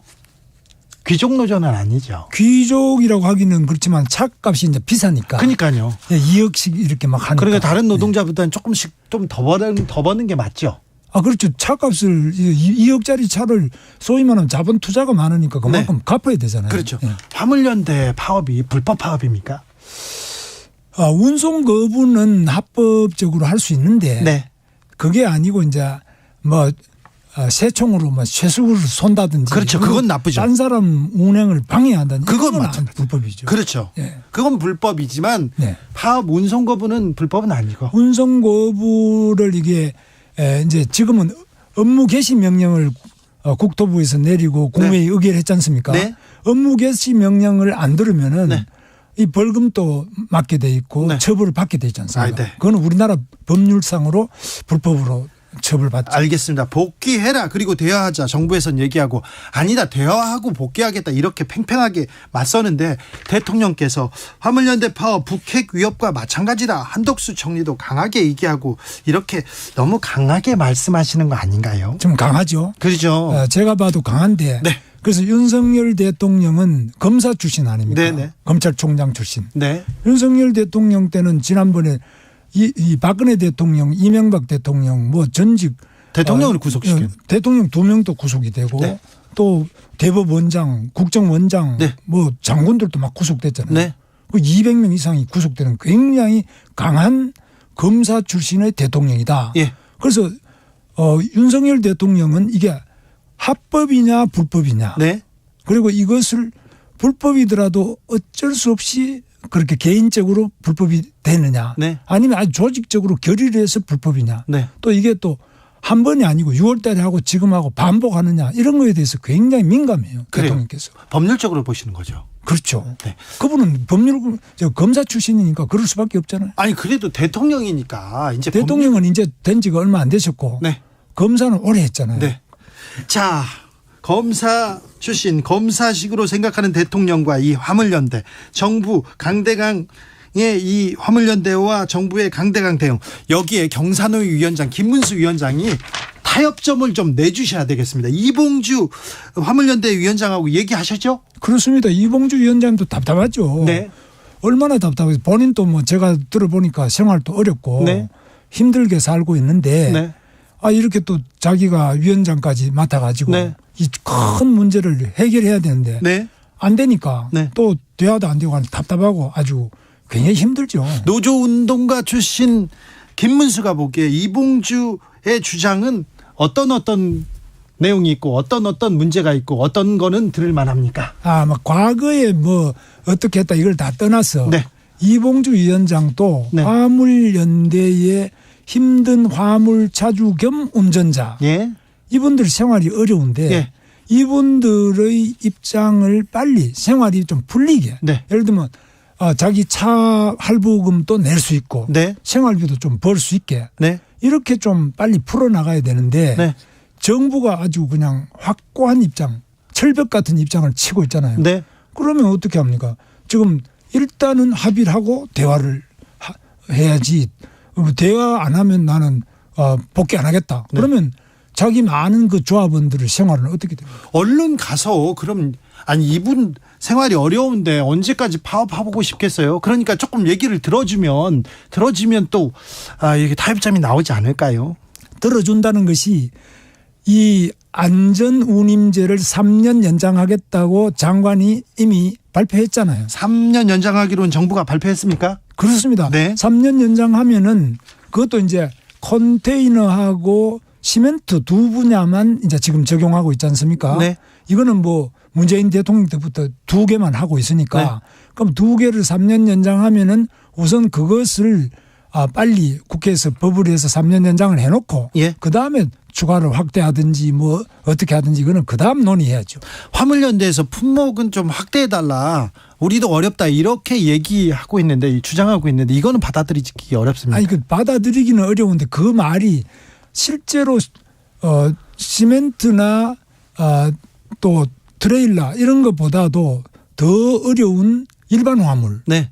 뭐 이런 사람도 있습니다. 철강도 뭐 그렇게 좋은 것도 아니고 그렇죠. 다 어렵죠. 더 어려운 사람도 많고 또 택시도 어렵지 않습니까? 네. 그럼 이런 거 다 들어주기에는 한꺼번에 하기 어렵지 않습니까? 그러니까 확실하게 착실하게 천천히 논의를 하면서 네. 화물연대하고 같이 대화를 통해서 점진적으로 개선하자 이거죠. 그렇죠. 대화를 통해서 점진적으로 개선하자. 네. 그 말씀이 중요합니다. 네. 1389님께서 경산호 위원장님 화물연대 노동자들하고 좀 계속 대화를 좀 해주세요 얘기하는데 화물연대 파업과 관련해서 김문수 위원장 그 외부에서 간담회 별로 안 한다 얘기 안 듣는다 이런 보도도 나왔던데. 저는 뭐 매일 듣고 있고요. 저는 이봉주 위원장님 제가 경기도지사 할 때 경기도청 지사실로 찾아오셨대요. 네. 저는 잊어먹었는데 하여튼 그 위원장 말씀이. 네. 그래서 저는 언제라도 네. 오는 분을 제가 안 만난 적이 없고 네. 더구나 이봉주 위원장이나 화물연대 누구든지 오시면 만나고 네. 또 거기에 오라 그러면 제가 가서도 대화를 할 겁니다. 알겠습니다. 안전운임제는 계속 이렇게 추진해야 됩니까? 안전운임제라는 게 이제 이름이 조금 묘해가지고 네. 이게 논란이 많은데 이게 뭐 예를 들면 최저운임이라든지 네. 아니면 뭐 어떤 적절한 이름으로 고쳐야 될 건지 또 이게 적용을 시멘트하고 트레일러만이 아니라 딴 것도 더 넓힐 것인지 어느 수준으로 할 것인지 이것은 소위 제도 개선할 필요가 있습니다. 네. 이 제도 개선을 전문가와 또 화물연대 측하고 국토부하고 같이 또 논의할 수 있는 그 테이블을 경제사회노동위원회에서도 만들자고 제가 이봉주 위원장한테 제안을 했습니다. 내가 만들 테니까 빨리 스톱하고 복귀하면 제가 그걸 하겠다 이렇게 했는데 잘 안 되네요. 자, 지금 김문수 위원장도 말하고 있습니다. 그리고 화물연대 이봉주 위원장도 대화하자. 국토부 장관이나 차관하고 대화할 수 있는 자리 만들어달라 이렇게 얘기하는데 왜 안 됩니까? 국토부 장관하고 대화하는 것이 물론 권한권자니까요. 그렇죠. 국토부 장관이 안전운임제라든지 화물 운송의 뭐 면허 허가 이런 것부터 다 권한을 가지고 있으니까 그런데 저는 권한은 없지만은 네. 원래 대화를 하기 위해서 경제사회노동위원회를 만들었어요. 예. 그러면 일단 우리 경제사회노동위원회에서 대화를 하자는 거는 이봉주 위원장이 그거는 안 하고 국토부하고만 하겠다 이러니까 지금 국토부 장관은 또 더 이상은 줄 게 없다 이러는 거죠. 윤 대통령이 지금 반대해서 못 만나는 건 아닙니까? 대통령께서도 아주 입장이 확고합니다. 그래서 불법을 하고 아주 힘으로 밀어붙인다고 해서 내가 굴복할 수는 없지 않느냐. 대통령 입장은 확실합니다. 그런데 대화하는 게 거기서 타협하는 게 굴복은 아니잖아요. 대화를 하는 거는 그렇지만 지금 일단 운송 거부를 해서 14일째고 되고 많은 주유소에 뭐 지금 기름이 있느냐 없느냐 뭐 굉장히 복잡하지 않습니까? 네. 나라 경제가 뭐 3조 6천억 4조 손실이 일어난다. 지금 뭐 국민 생활이 불편하다. 이런 상태에서 대통령이 그러면 말한다고 다 들어주면은 이 나라가 법치가 되겠느냐 이거죠. 경산위 위원장께서 자 화물연대 조합원들도 만나보고 노조도 만나보고 자 이렇게 타협점 모색하면 되겠다. 이 얘기를 가지고 원희룡 장관이나 관계부처 장관 대통령하고 얘기할 거 아닙니까? 네. 얘기했죠. 네. 말씀드렸어요. 그랬더니 뭐라고 합니까 윤 대통령이? 그래서 윤석열 대통령은 경제사회노동위원회는 원래 대화기구니까. 그렇죠. 대화하세요. 예. 그런데 그래서 대화를 한 겁니다. 대화를 했는데 네. 대화를 해서 이렇게 대화를 했습니다. 이렇게 하면 되겠습니다. 얘기하니까 뭐래요? 아니 제가 제 이야기를 한 게 아니고 제가 이봉주 위원장의 뜻을 전했죠. 네, 전했죠. 이봉주 위원장의 뜻은 먼저 좀 장관을 국토부 장관이나 차관을 만나게 해달라. 네. 그러니까 국토부 장관이나 차관은 못 만나겠다는 거죠. 왜요? 우선에 빨리 업무 복귀를 해라. 네. 지금 세상이 난리가 나는데 대화를 한다면서 또 업무 복귀를 안 하면 되겠냐. 업무 복귀하면은 대화를 다시 할 수 있다. 대통령의 입장은 그러면 좋아 업무 복귀를 해라. 그러면 대화하겠다 이렇게 얘기하던가요? 그렇죠. 일단은 선 업무 복귀 후 대화. 그다음에 재발을 통해서 제도 개선 이거죠. 자, 이봉주 위원장이 자 장차관 만나서 타협해볼 테니까 대화를 할 테니까 대화를 하자. 그래 그 의견을 전했더니 네. 대통령은 아니라 업무 복귀해서 일상으로 돌아가서 우선은 국토부 장관은 이게 먼저 이야기를 했어요. 네. 왜냐하면 대통령 보자는 이야기는 이봉주 위원장이 안 했으니까. 네. 네. 국토부 장관이나 차관을 보자 해서 제가 네. 국토부 장관하고 차관을 볼 수 있느냐고 장관한테 물으니까 네. 지금 이거 대화해가지고는 안 되고 일단은 업무 복귀부터 하면은 네. 대화를 할 수 있다는 거죠. 대통령도 비슷한 뜻이고요. 대통령은 뭐 그까지 갈 필요가 왜냐하면 이봉주 위원장이 원하는 것이 대통령 대화가 얘기는 아니니까. 예. 네, 그래도 대통령 메시지도 대통령의 생각도 워낙 강경하고 대통령 생각은 아주 뭐 확고하게 지금 일단은 이 14일째나 지금 이렇게 운송 거부를 하고 있으니까 업무 복귀 명령도 내렸으니까 복귀하면은 그다음에 대통령께서도 아마 잘 될 거라고 봅니다. 자, 민주당에서 여야 지도부가 함께 좀 만나자 3자 회담 이렇게 화물연대랑 만나자 이런 얘기를 했는데 이거는 좀 괜찮은 아이디어 아닙니까? 근데 이제 정치권에서 만나 가지고 법을 만약에 지금 이게 화물운수법에 의해서 화물운수법을 고쳐가지고 안전운임제 시한을 12월 말까지 가기로 되어 있는 거를 또 연장을 했다. 그다음 지금 2개 품목을 뭐 3개로 들이는 법을 만약에 더불어민주당이 워낙 숫자가 많지 않습니까? 과반수니까 법을 만들었다. 그러면은 지금 대통령의 입장은 일방적으로 그렇게 하는 것은 거부권 행사하겠다는 겁니다. 아, 그래요? 네. 강경하시네요. 강경합니다. 아이고, 검사식으로 이렇게 계속 하시면 안 될 텐데. 자, 민주노총 이 문제는요. 이 문제는 지금 ILO 국제노동기구에도 가 있어요. 국제노동기구 쪽에서도 우려를 표하기도 했는데 어떻게 보셨어요? 국제법 위반한다 이렇게 민주노총 쪽에서는 얘기하고 있고. 국제노동기구 ILO의 결사의 자유위원회 이런 데서 나온 거는 우려가 아니고 영어로는 인터벤션인데 인터벤션이 우려가 아니고 그냥 관심을 가지고 있다. 인터벤션요? 예, 알겠습니다. 우려는 아닙니다. 그래서 우려는 아닙니까? 관심을 가지고 한국의 이 화물연대 지켜보고 있다. 예, 이 운송 거부와 정부의 업무 개시 명령 이게 강제 노동이냐 이런 부분에 대해서 유의해서 관심을 가지고 보고 있다. 알겠습니다. 그렇군요. 정부가 사상 최초로 업무 개시 명령을 발동했습니다. 내일은 정유 철강까지 이렇게 추가로 이렇게 발동될 전망입니다. 네. 이 전망 어떻게 보십니까? 저는 뭐 더 추가로 발동되는 거 바람직하지 않다고 보고요. 빨리 화물연대 이봉주 위원장님은 그래도 또 복귀를 할 생각이 있을 거로 저는 봅니다. 다른 노조원들도 복귀하고 싶어 하죠. 아니 그렇지. 그거보다 이봉주 위원장은 집행부로서 책임이 굉장히 무겁지 않겠습니까? 본인이 뭐 일반 그 화물연대 사람들하고 좀 다르죠. 하고 싶지만은 파업을 할 때도 70% 투표를 해가지고 시작했는데 복귀하려고 하더라도 투표를 해야 된다는 거죠. 투표하면 그러면 얻은 것도 없는데 더 추가로 얻은 게 없으니까 통과되기 어렵지 않냐 이런 거죠. 이렇게 강대강 대치가 지속되면 경사노위 위원장, 경사노위의 역할이 매우 중요해집니다.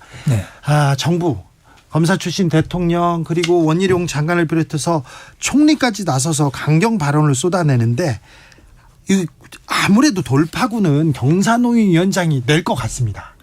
돌파구는 저는 바로 이봉주 화물연대 위원장이 돌파구를 찾을 수 있다. 어떻게 해요? 그러면 난 복귀할 테니까 빨리 제도 안전운임 제도 개선을 위해서 대화를 하자. 그럼 대화 안 할 수가 없죠. 아니 이것도 대화가 먼저냐 복귀가 먼저냐 이게 아니라 여기에 중재안을 화물연대도 거부할 수 없는 그리고 이 정부도 거부할 수 없는 김문수의 제안 딱 내면 이 파업이 풀리지 않을까 이런 생각됩니다. 김문수의 제안은 뭐 늘 열려 있습니다. 첫째 화물연대 복귀하고 그리고 대화를 테이블은 우리가 바로 열어서 국토부도 오게 하고 화물연대도 오고 또 화주라 그럽니다. 그러면 화주들도 오고 같이 이야기해서 안전운임제가 좋으냐 앞으로 어떻게 발전시킬 것이냐 품목을 확대할 거냐 이렇게 논의를 아니 파업에 들어갔는데 파업을 풀기 위해서 몇 가지 좀 해결책 그리고 대비책을 줘야 될 거 아닙니까? 그거는 이제 준다는 거는 화물연대 이야기대로 품목 확대 또는 일몰제 자체를 폐지해라. 네. 이런 건데 이거는 제 권한이 없어요. 아 그래요? 예, 제가 힘이 없는 권한이 없는 자입니다. 그래도 경산노위 위원장께서 중재안을 이렇게 내셔야 되는 거 아닌가요? 중재는 냈는데 지금은 이 중재가 먹혀 있기는 화물연대 이봉주 위원장과 화물연대가 빨리 업무 복귀를 하면은 그 제안이 먹힐 겁니다. 아니 업무 복귀를 해라. 파업하고 있는데 복귀해라. 복귀하면 얘기할게. 이렇게 하면 복귀하겠습니까? 아니 그런데 이렇게 생각해 보세요. 지금 교통 경찰이 있는데 차가 지금 이거 일단 신호 위반이다. 이러면은 서라 그러면 서고 그 다음에 대화를 해야지. 내가 사정이 이렇게 어렵다든지 이렇게 해야 되는데 지금 그냥 막 가면서 뭐 더 단속하지 마라 이건 안 되잖아요. 5797님께서 예전에 김문수 지사 시절에 김문수 지사가 직접 택시 운전하는 차량에 타본 적이 있습니다. 네. 노동자를 잘 아실 거라고 생각합니다.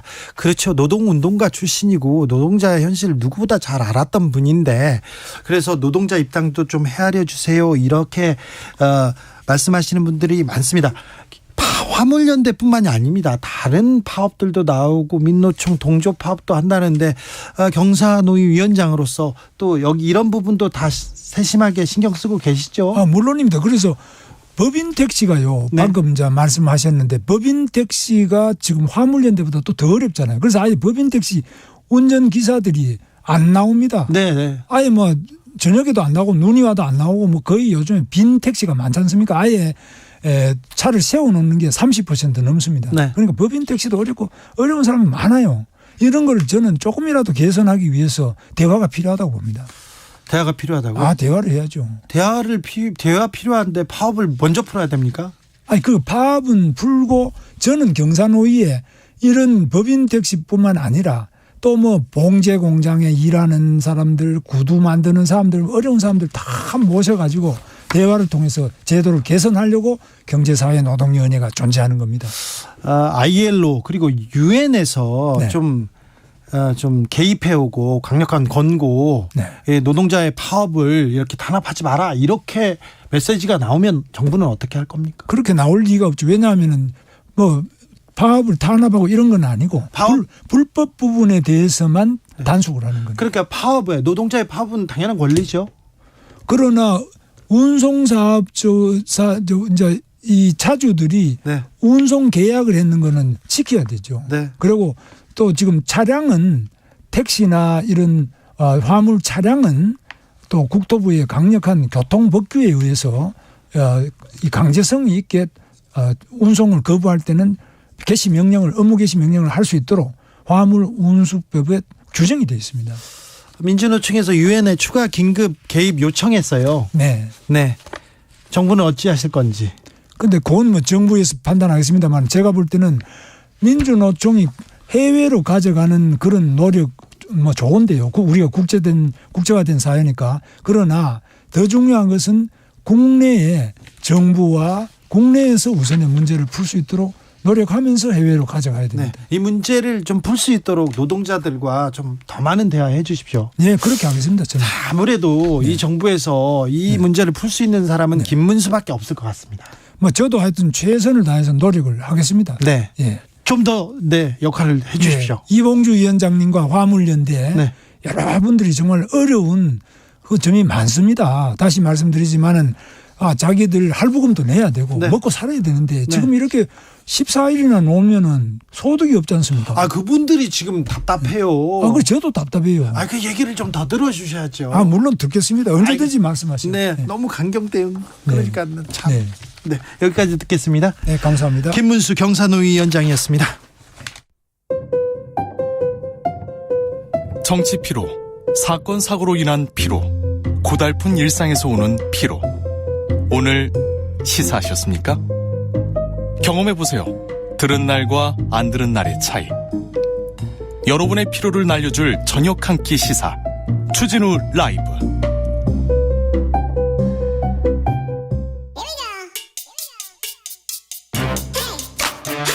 뉴스를 향한 진지한 고민, 기자들의 수다. 그냥 주진우 라이브에서 과학 전문 기자로 임명했습니다. 과학 선생님입니다. 과학 커뮤니케이터 이선호 엑소쌤, 어서 오세요. 네, 반갑습니다. 엑소쌤입니다. 오늘은 어떤 얘기 해주실 거예요? 또 월드컵이 한창이기도 해서 네. 월드컵 속에 숨겨진 네. 또 신재생 기술이나 네. 또는 4차 산업혁명 기술들이 많이 집약돼 있거든요. 아, 그래요? 그래서 오늘은 그런 과학기술 이야기를 준비했습니다. 월드컵 속 과학이라 흥미가 갑니다. 네. 자, 저희 사실 우리나라가 네. 안타깝게도 이제 16강 진출하고 브라질한테 졌긴 했지만 네. 그래도 우리나라가 1등을 한 게 있거든요. 월드컵 이번에. 월드컵에서 1등 했다고요? 네. 뭔가요? 한번 맞춰보실까요? 뭘 1등 했을까요? 우리나라 팬들의 응원 열기, 응원, 마음을 모아주는 거, 이런 건 1등이죠, 우리가. 그게 과학적으로 수치화를 했는데 네. 실제로 1등을 했어요. 어떻게 해요? 그게 바로 그게 마음이 이렇게 이게 수치가 나옵니까? 이게 무슨 말도 안 되는데. 요즘에 또 중요한 건 꺾이지 않는 마음, 이런 또 네네. 명언이 있는데 네. 최근에는 이런 첨단 장비 덕분에 경기장 내에 그 팬들의 응원 소리 있잖아요. 네. 그런 것들을 이제 그 소리를 측정할 수 있는 기기를 다 설치했거든요. 네. 해보니까 모든 경기 중에서 네. 우리나라 응원단이 참여했던 경기에서 가장 응원 소리가 높았다. 네. 그래서 131데시벨 정도 나왔는데 네. 이 정도면 거의 락 공연장 그 소음보다 더 큰 소음 수준이라고 하더라고요. 남아공에서 부부젤라라고 있었어요. 그거 옆에서 부잖아요. 막 화나고 막 죽을 것 같아. 너무 그쵸? 힘들어요. 너무 시끄럽죠. 근데 우리 응원단이 제일 시끄러웠습니다. 제일 열띤 응원. 그렇죠. 이제 붉은 악마가 어떻게 보면은 더 큰 소리로 응원을 승리를 했다. 엑소쌤 이거요. 혹시 꽹가리 덕분 아닐까요? 옆에서 꽹가리 치잖아요. 그렇죠. 경기 내내 치잖아요. 막 눈물 나와요. 그렇죠. 이제 꽹가리는 부부젤라 소리도 뚫어버린다. 그렇죠. 진과 꽹가리 덕이 아닌가. 아무튼 대한민국 국민들도 대단했습니다. 네. 네. 또 과학을 또 찾아볼 수 있습니까? 네, 또 준비한 게 제가 이번에 참 안타깝게도 손흥민 선수가 네. 부상을 입어서 마스크 썼어요. 맞아요. 그래서 측면 이렇게 돌 때 시야가 좀 좁았다, 이렇게 맞아요. 불편했다 얘기하더라고요. 그리고 조금만 충돌해도 이게 마스크가 약간 틀어져가지고 그렇죠. 그걸 이제 자세 잡기 좀 힘들어서 네. 그게 좀 안타깝긴 했지만 네. 그 마스크에도 이제 첨단 과학들이 들어가 있거든요. 그래요? 네. 뭘로 만들었습니까? 그래서 이거는 이제 탄소 섬유 많이 들어보셨나요? 탄소, 네, 이제 카본이라 그래서 네. 이 탄소 섬유 소재가 들어가면은 아주 가벼우면서 튼튼해질 수 있어요. 예. 그래서 이 마스크는 이제 손흥민 선수의 얼굴형을 3D 스캔을 해서 네. 그 스캔한 데이터를 이제 토대로 3D 모델링을 해서 이 카본만 이제 쌓아 올릴 수 있는 3D 프린트가 있거든요. 네. 그걸로 딱 손흥민 선수의 얼굴 모양이 맞게끔 3D 프린트로 찍어내는 거라고 그래요. 네. 그래서 실제로 이 손흥민 선수가 이번에 예비 마스크를 포함해서 총 3개를 가져와서 이제 착용을 했다고 하더라고요. 예, 그렇군요. 그래서 이런 카본 소재가 들어가면은 실제로 그 손흥민 선수의 인터뷰를 봤는데 거의 착용 안 한 수준 정도로 가볍긴 하다고 하더라고요. 네. 그리고 튼튼했다. 그래서 이런 탄소 섬유는 사실 뭐 자동차나 비행기 이런 데 주로 쓰였는데 네. 가볍고 튼튼하니까 예. 요즘에는 이런 뭐 손흥민 선수가 착용한 마스크뿐만 아니라 예. 이번에 이제 국가대표에 신는 축구화 있잖아요. 네. 거기에도 이런 탄소 소재 프레임을 썼는데 요즘 축구화 엄청 가볍더라고요. 맞아요. 네. 그게 좋은 축구화도 보통 한 200~300g 정도 하는데 네. 한 족에 예. 이 월드컵 국가대표분들이 신는 축구화는 100g 초반밖에 안 된다. 네. 그래서 이게 거의 안 신는 느낌이 난다고 하더라고요. 가볍기는 한데 저 손흥민 선수도 발 폈거든요. 1차전 때부터. 그런데 맞아요. 괜찮을까, 가벼워졌는데 괜찮을까, 그런 생각도 합니다. 0978님, 우리나라가 1등한 거는 응원 열기 말고요. 네. 월드컵 공식 주제가 BTS 전국의 Dreamers 음원 차트 1위입니다. 이렇게 1위 했네. 잘했어요. 네. 맞아요. 그 음악도 계속 그 귀에 맴돌더라고요. 너무 좋아요. 네. 잘했어요. 네. 또 다른 과학 공부 해볼 수 있습니까, 이번 월드컵에서? 당연히 있죠. 이 월드컵 사실 주최 개최국이 이 카타르이지 않습니까? 네. 여기가 사실 보통 월드컵은 6월, 7월 여름에 열리는데 네. 카타르에서 만약에 같은 시기에 열렸으면은 거의 탈진했을 거예요. 6월 정도 되면요 한 40도에서 50도, 60도까지 올라간다고 하더라고요. 맞아요. 네. 그래서 이번은 특별하게 한 11월 달에서 12월 달에 개최했는데 그래도 덥답니다. 맞아요. 그래도 체감 온도가 36도, 37도 정도 되거든요. 네. 그래서 에어컨을 많이 틀었다면서요. 맞아요. 네. 그래서 신기하게도 그 선수분들이나 거기 들어갔던 관람객분들은 엄청 경기장에 들어가면 시원했다고 하는 게 네, 추웠다 이런 얘기도 나와요. 맞아요. 이 카타르가 워낙 이제 돈이 많은 국가다 보니까 예. 이 세상에서 제일 큰 에어컨을 그냥 만들어 버립니다. 세상에서 제일 큰 에어컨이다. 이건 또 어떤 또 원리일까요? 그래서 이게 그 월드컵 경기장 자체를 그냥 하나의 큰 에어컨으로 설계를 했거든요. 그래요? 네. 에어컨을 여러 대 튼 게 아니라요? 여러 대 튼 게 아니라 네. 하나의 큰 에어컨이 만들어진 건데 네. 여러분들도 생각해 보시면 아니 여름 에어컨 하나 키는 것도 전기세가 엄청 나오는데 네. 그렇게 경기장 크기만한 에어컨 만들면은 너무 에너지 낭비 아니냐. 그렇죠.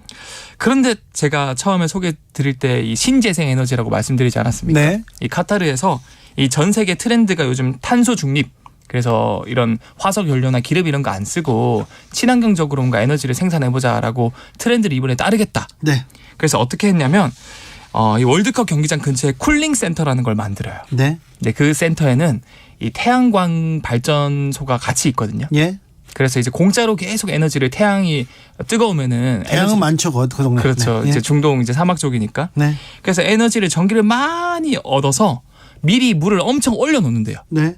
그래서 여러분들도 여름에 에어컨 말고 좀 저렴한 냉풍기 기억나시는 냉풍기? 네. 얼음을 얼려가지고 그 선풍기 뒤에 탁 하면 이제 차가운 바람이 나오잖아요. 네.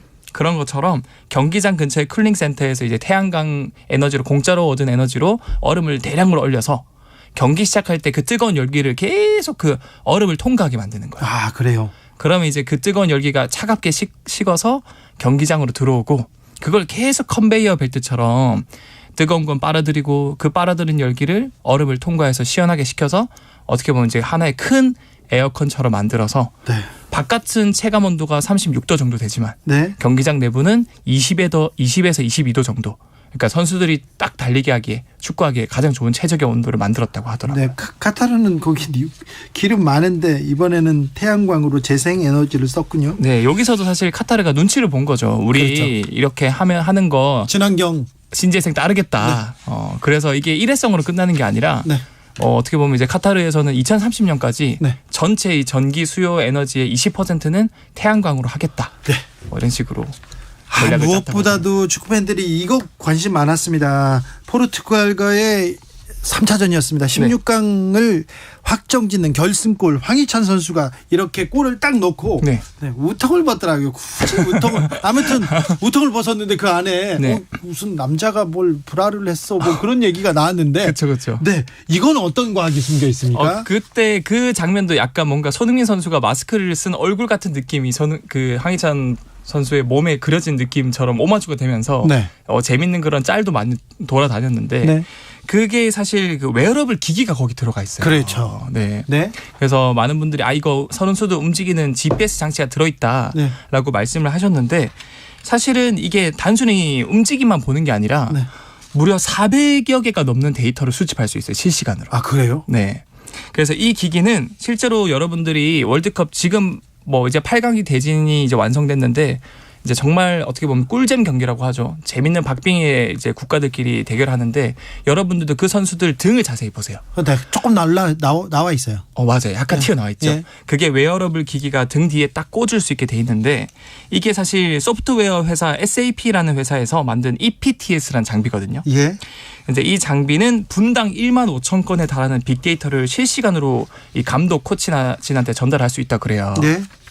그래서 수집하는 데이터만 400여 개 넘는데 짤막하게 제가 몇 가지만 소개해드리냐면 GPS 수신기는 물론이고 회전 운동 측정 센서, 가속도, 심박 센서 이런 것들을 종합적으로 모으다 보니까 이 축구 선수들의 공수 반향, 네. 그다음에 슈팅, 패스 성공률, 가속도, 이제 스프린트 횟수 이런 것들을 다 이제 실시간으로 기록해서 전술을 반영을 할 수 있다 그럽니다. 그렇죠. 이 선수가 몇 킬로를 뛰었고 어디에 갔고 몇 번 성공했는지 이게 과학적으로 나오지 않습니까? 심지어 이 선수가 지금 지쳤는지 안 지쳤는지도 이런 것들을 간접적으로 판단할 수 있다고 그래요. 그래서 팀별로 좀 빅리그에서는 거의 대부분 이 시스템 이렇게 차용했더라고요. 맞아요. 지금 그 어떻게 보면은 그 유럽 프로 축구 5대 리그 전체에서 98% 이상의 축구 선수가 다 이걸 지금은 착용하고 있다. 그래서 어떻게 보면은 과학기술이 선수들 몸 안에까지 들어갔다라고 볼 수도 있는 거죠. 그러게요. 나는 그거 감독한테 이거 좀 안 보여주고 싶겠어요. 나는 좀 설설 뛰다가 네. 공이 올 때만 열심히 하고 있는데 그런 선수도 있을 거예요. 호날두 형은 마마 이런 생각하지 않을까. 네. 2081님 마스크 쓰고 싸움 잘하는 사람들이 있습니다. 배트맨과 조로 그리고 손흥민 마스크 쓰고 뛰기 얼마나 갑갑했을지 그래도 우리한테 큰 감동을 줬습니다. 얼굴 아픈데 뛰면 또 아플 텐데 참 그래도 우리한테 엄청난 환희와 감동을 주셔서 감사합니다. 7542님 스포츠와 과학의 만남 멋집니다. 엑소 선생님의 과학 수업은 언제나 멋졌습니다. 감사합니다. 자, 이선호 엑소쌤 감사합니다. 네, 감사합니다. 교통정보센터 다녀올까요? 김민희 씨. 교통량이 부쩍 늘어난 데다 사고까지 잇따르고 있습니다. 남해 제1지선 창원 쪽으로 서마산 부근에서는 사고가 나면서 3차로를 막고 처리 작업을 하고 있고요. 수도권 제1순환고속도로 판교에서 일산 쪽으로는 조남분기점에서 시흥휴게소 사이와 또 안현분기점에서 송내 사이로 정체되는데 안현분기점 부근 1차로에서는 사고까지 났습니다. 더 가서도 김포요금소에서 김포 사이와 다시 고양분기점에서 노고산 1터널 사이로 정체입니다. 경부고속도로 서울 방면으로 서초 부근 2차로에서도 사고가 나면서 달래내고개부터 정체 더 심해져 있습니다. 서울시내 분당 수서로 청담대교 쪽으로 수서 부근 3차로에서도 사고 처리 작업을 하고 있는데요. 이 때문에 복정나들목부터 속도 줄여 지납니다. 신월 여의 지하도로 인천 쪽으로 여의도 부근 올림픽대로 진입램프에서도 사고가 났고요. 올림픽대로 하남 쪽으로 암사대교 부근 3차로에서도 사고가 나면서 잠실대교부터 정체 심합니다. KBS 교통정보센터였습니다.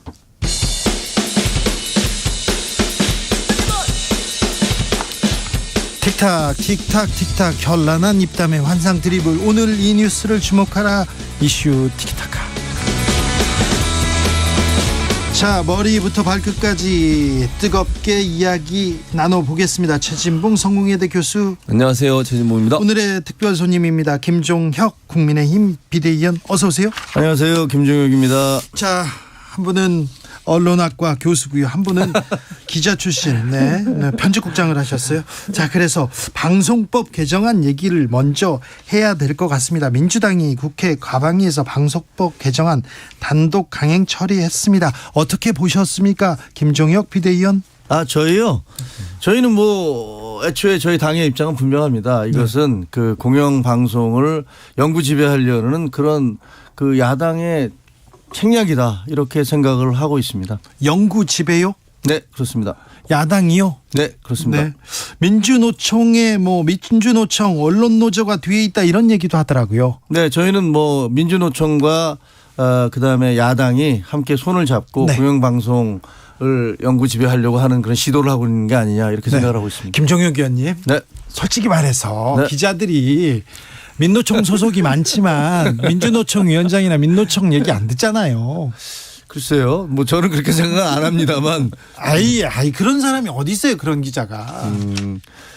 아니요, 글쎄요. 그건 이제 우리 주 앵커가 그렇게 생각하시는 것 같은데. 그러니까 지금 말씀은 그 기자들이 아무리 민주노총 소속이지만 민노총의 얘기를 안 듣는다. 그래서 뭐가 달라진다는 거죠, 그러니까? 아니 그러니까 전혀 영향을 미치지 않는데 계속 언론노조 민노총 얘기가 나와서 그렇습니다. 자, 최진봉 교수님. 그러니까 일단 이거는 지금 현재 문제는 정치권이 사실 이사를 임명하는, 그러니까 추천하는 그런 권한을 갖고 있는 거잖아요. 여야가. 그렇죠. 그러니까 숫자를 나눠가지고 그러다 보니까 이제 정치권으로 자유로울 수 없는 구조예요. 그리고 특히 지금 현재는 법에도 없는 규정을 가지고 관례적으로 방통위가 여야의 그 추천을 받아가지고 임명을 하게 되고, 그럼 결국 친여 성향의 사람이 이제 방송 사장이 되는 이런 구조가 되고 있는 게 문제라고 보여지고, 근데 이번에 바꾼 걸 보면 노조가 개입할 수 있는 여지가 없다고 저는 생각해요. 예를 들면 시청자위원회가 노조의 영향을 받진 않잖아요. 시청자위원회가 추천단이고요. 그다음에 직능단체라고 해서 예를 들면 기자협회, PD협회, PD연합회, 그리고 한 군데는 방송기술인연합회 이런 데서 추천을 하는 거잖아요. 언론학자들도 물론 저는 정치적으로 영향을 받는 사람이라고 보지 않고요. 이런 국회에서 물론 추천하는 권한이 있긴 합니다만, 그래서 21명으로 늘리고 추천 단위를 다양화한 것은 실제적으로 정치권이나 아니면 그 언론 노조로부터 영향을 받는다고 보지 않아요. 어떤 이유로 언론 노조로부터 영향을 받는다고 하는 잘 이해를 못 하겠어요. 그 나뭇가지가 흔들릴 때 바람은 보이지 않지만 바람이 있다는 것은 나뭇가지가 흔들린 걸 보면 알 수 있다는 얘기가 있지만 자 지금 현재 이 얘기를 해드릴게요. 민주당이 야당일 때 방송법을 개정하자고 했습니다. 여당에 의해서 영향을 받는다. 그다음에 민주당이 집권을 했습니다. 그런데 방송법 하나도 건드리지 않았어요. 자기들이 있을 때 그대로 있었습니다. 그렇습니다. 그러다 또 이제 야당이 됐어요. 그러니까 다시 방송법을 바꾸자고 나옵니다. 지금 현재 KBS는 7명, 이사가 11분이시잖아요. 그렇죠. 그리고 그 7대4, 여당이 7, 야당이 4. 그다음에 그 MBC 같은 경우는 여당이 6. 그다음에 야당이 3 이렇게 돼 있습니다. 이렇게 되면 지금 현재로는 그 이전에 임명됐던 분들이 있으니까 그 민주당의 영향력이 계속 미칠 수 있지만 이제 이 임기가 끝나고 나면 여야의 규정에 의해서 이 방송법 규정에 의해서 이제는 국민의힘에 가까운 국민의힘이 더 영향력을 행사하게 되겠구나 이런 판단에 의해서 이 숫자를 늘려야겠다. 늘린 다음에 우리에게 이 지형이 우리한테 유리하니까 이렇게 되면 결국은 우리가 유리한 사람들을 그 이사들을 집어넣을 수 있어서 결국은 공영방송에 대해서 우리가 지배권을 행사할 수 있다라는 것을 노리고 이 법을 만들었다고 저희는 생각을 합니다. 아니 근데 그렇게 해서 말씀하신 것처럼 예를 들면 야당이 유리한 사람을 집어넣을 수 있는 구조가 안 된다는 말씀을 드리는 거예요. 아니 그게 왜 구조가 안 돼요? 어떤 이유로 그렇게 말씀하시는데요? 자, 첫째 이 고민정 의원 같은 경우는 여기에 언노조에 무슨 노자, 언자 아무것도 안 들어가 있다 이렇게 말씀을 하세요. 그런데 그 미디어 오늘의 조현호 기자가 질문을 합니다. 아니 과거에는 그 왜 그러면 다수당일 때 민주당이 그 여당일 때는 그 통과 안 시키고 야당일 때는 법을 만들었다. 여당일 때는 통과 안 시켰다가 이번에 또 야당일 때 또 통과시킨다고 하십니까? 이것은 정치적인 배경이 있다고 이렇게 얘기할 수 있지 않습니까? 그랬더니 뭐라고 답변을 했는지 아세요? 아니 그러면 예전에 그렇게 했으니까 아무것도 하지 말아야 됩니까? 라는 게 고민정 의원의 답변입니다. 이게 이해할 수 있는 답변입니까? 아니 그게 아니고 지금 이제 논점은 이거잖아요. 그러니까 말씀하신 것처럼 예를 들면 그러면 민주당이 여당일 때 왜 안 했느냐 적극적으로 그건 비판할 수 있다고 봐요. 최진봉 교수도 이 부분에 대해서는 비판했습니다. 그렇죠. 민주당이 이걸 적극적으로 안 하는 건 비판받아 맞잖아요. 근데 지금 올라온 이 21명의 이사를 가지고 하는 것이 어떻게 노조의 영향을 받는다고 얘기할 수 있냐는 말씀을 드리는 거예요. 그건 아니라고 봐요. 저는. 아니 미디어 예를 들어서 그 방송기자협회, 그다음에 그렇죠. 시청자위원회하고 기술직하고 그다음에 기자협회 뭐 이런 등등이 들어가 있잖아요. 그런데 거기에 핵심적인 분들이 전부 다 언론 노조의 핵심 간부였던 분들이 거기 들어가 있단 말이에요. 근데 지금 주 앵커나 그 최 교수님 말씀은 아니 그분들이 다 과거에 언노조와 관계 있던 분들이라고 할지라도 그분들이 어떻게 언노조에 직접 영향을 받는 사람들이겠습니까? 그리고 그분들이 어떻게 민주당 지지자겠습니까? 이렇게 얘기하시는 거 아니에요? 김정영 의원님 하나만 저는 말을 안 들었다는 거고요. 민노총에.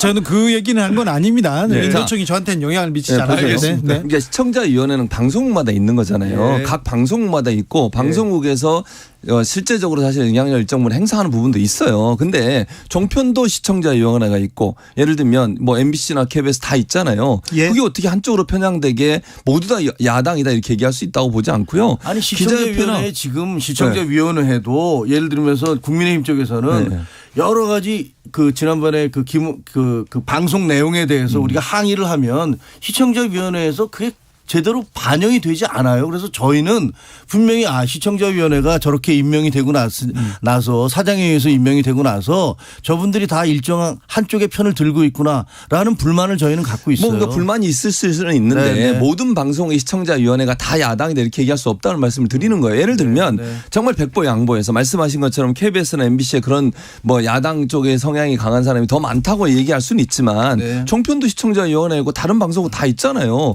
근데 그 많은 시청자위원회 중에서 누가 들어갈지도 모르는 상황에서 모든 시청자위원이 다 야당에 가깝다 얘기하면 안 된다고 보고요.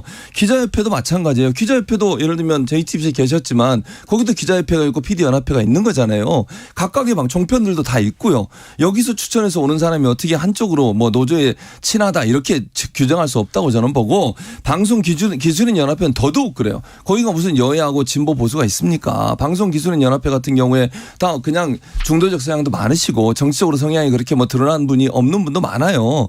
그런 상황에서 이렇게 추천하는 것이 야당에 가까운 사람이 임명될 거라고 단정적으로 얘기할 수 없다는 말씀을 드리는 최 거예요. 교수님 그러면 그 이전에 민주당은 왜 그 이전에 그 법을 통과시키지 않고 야당일 때는 그 법안을 냈다가 본인들이 여당일 때는 그 법을 거들떠도 안 보다가 다시 야당이 내니까 그 법을 내겠습니까? 그게 본인들에게 유리하지 않으면 지금처럼 이렇게 첨예하게 여야가 맞닿아 있는데 이게 무슨 정말로 내가 공영 방송을 공정 보도를 하게 만들기 위해서 이 법을 만들겠다고 주장을 한다면 거기에 동의할 수 있는 분들이 얼마나 있겠습니까? 자, 보세요.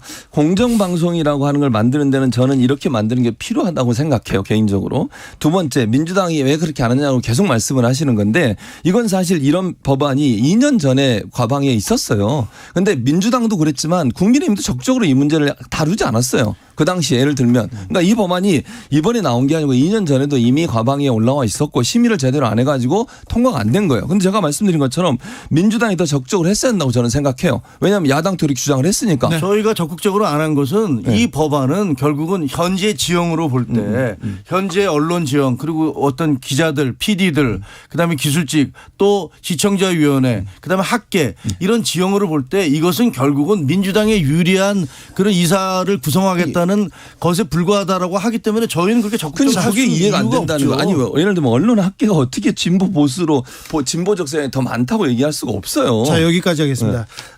근데 과방위의 방송법 개정안에 대해서는 두 분의 토론이 가장 심도 깊었다고 제가 생각합니다. 그 어떤 프로그램 아주 뜨거웠는데 여기까지 하겠습니다. 물어보고 싶은 게 많습니다.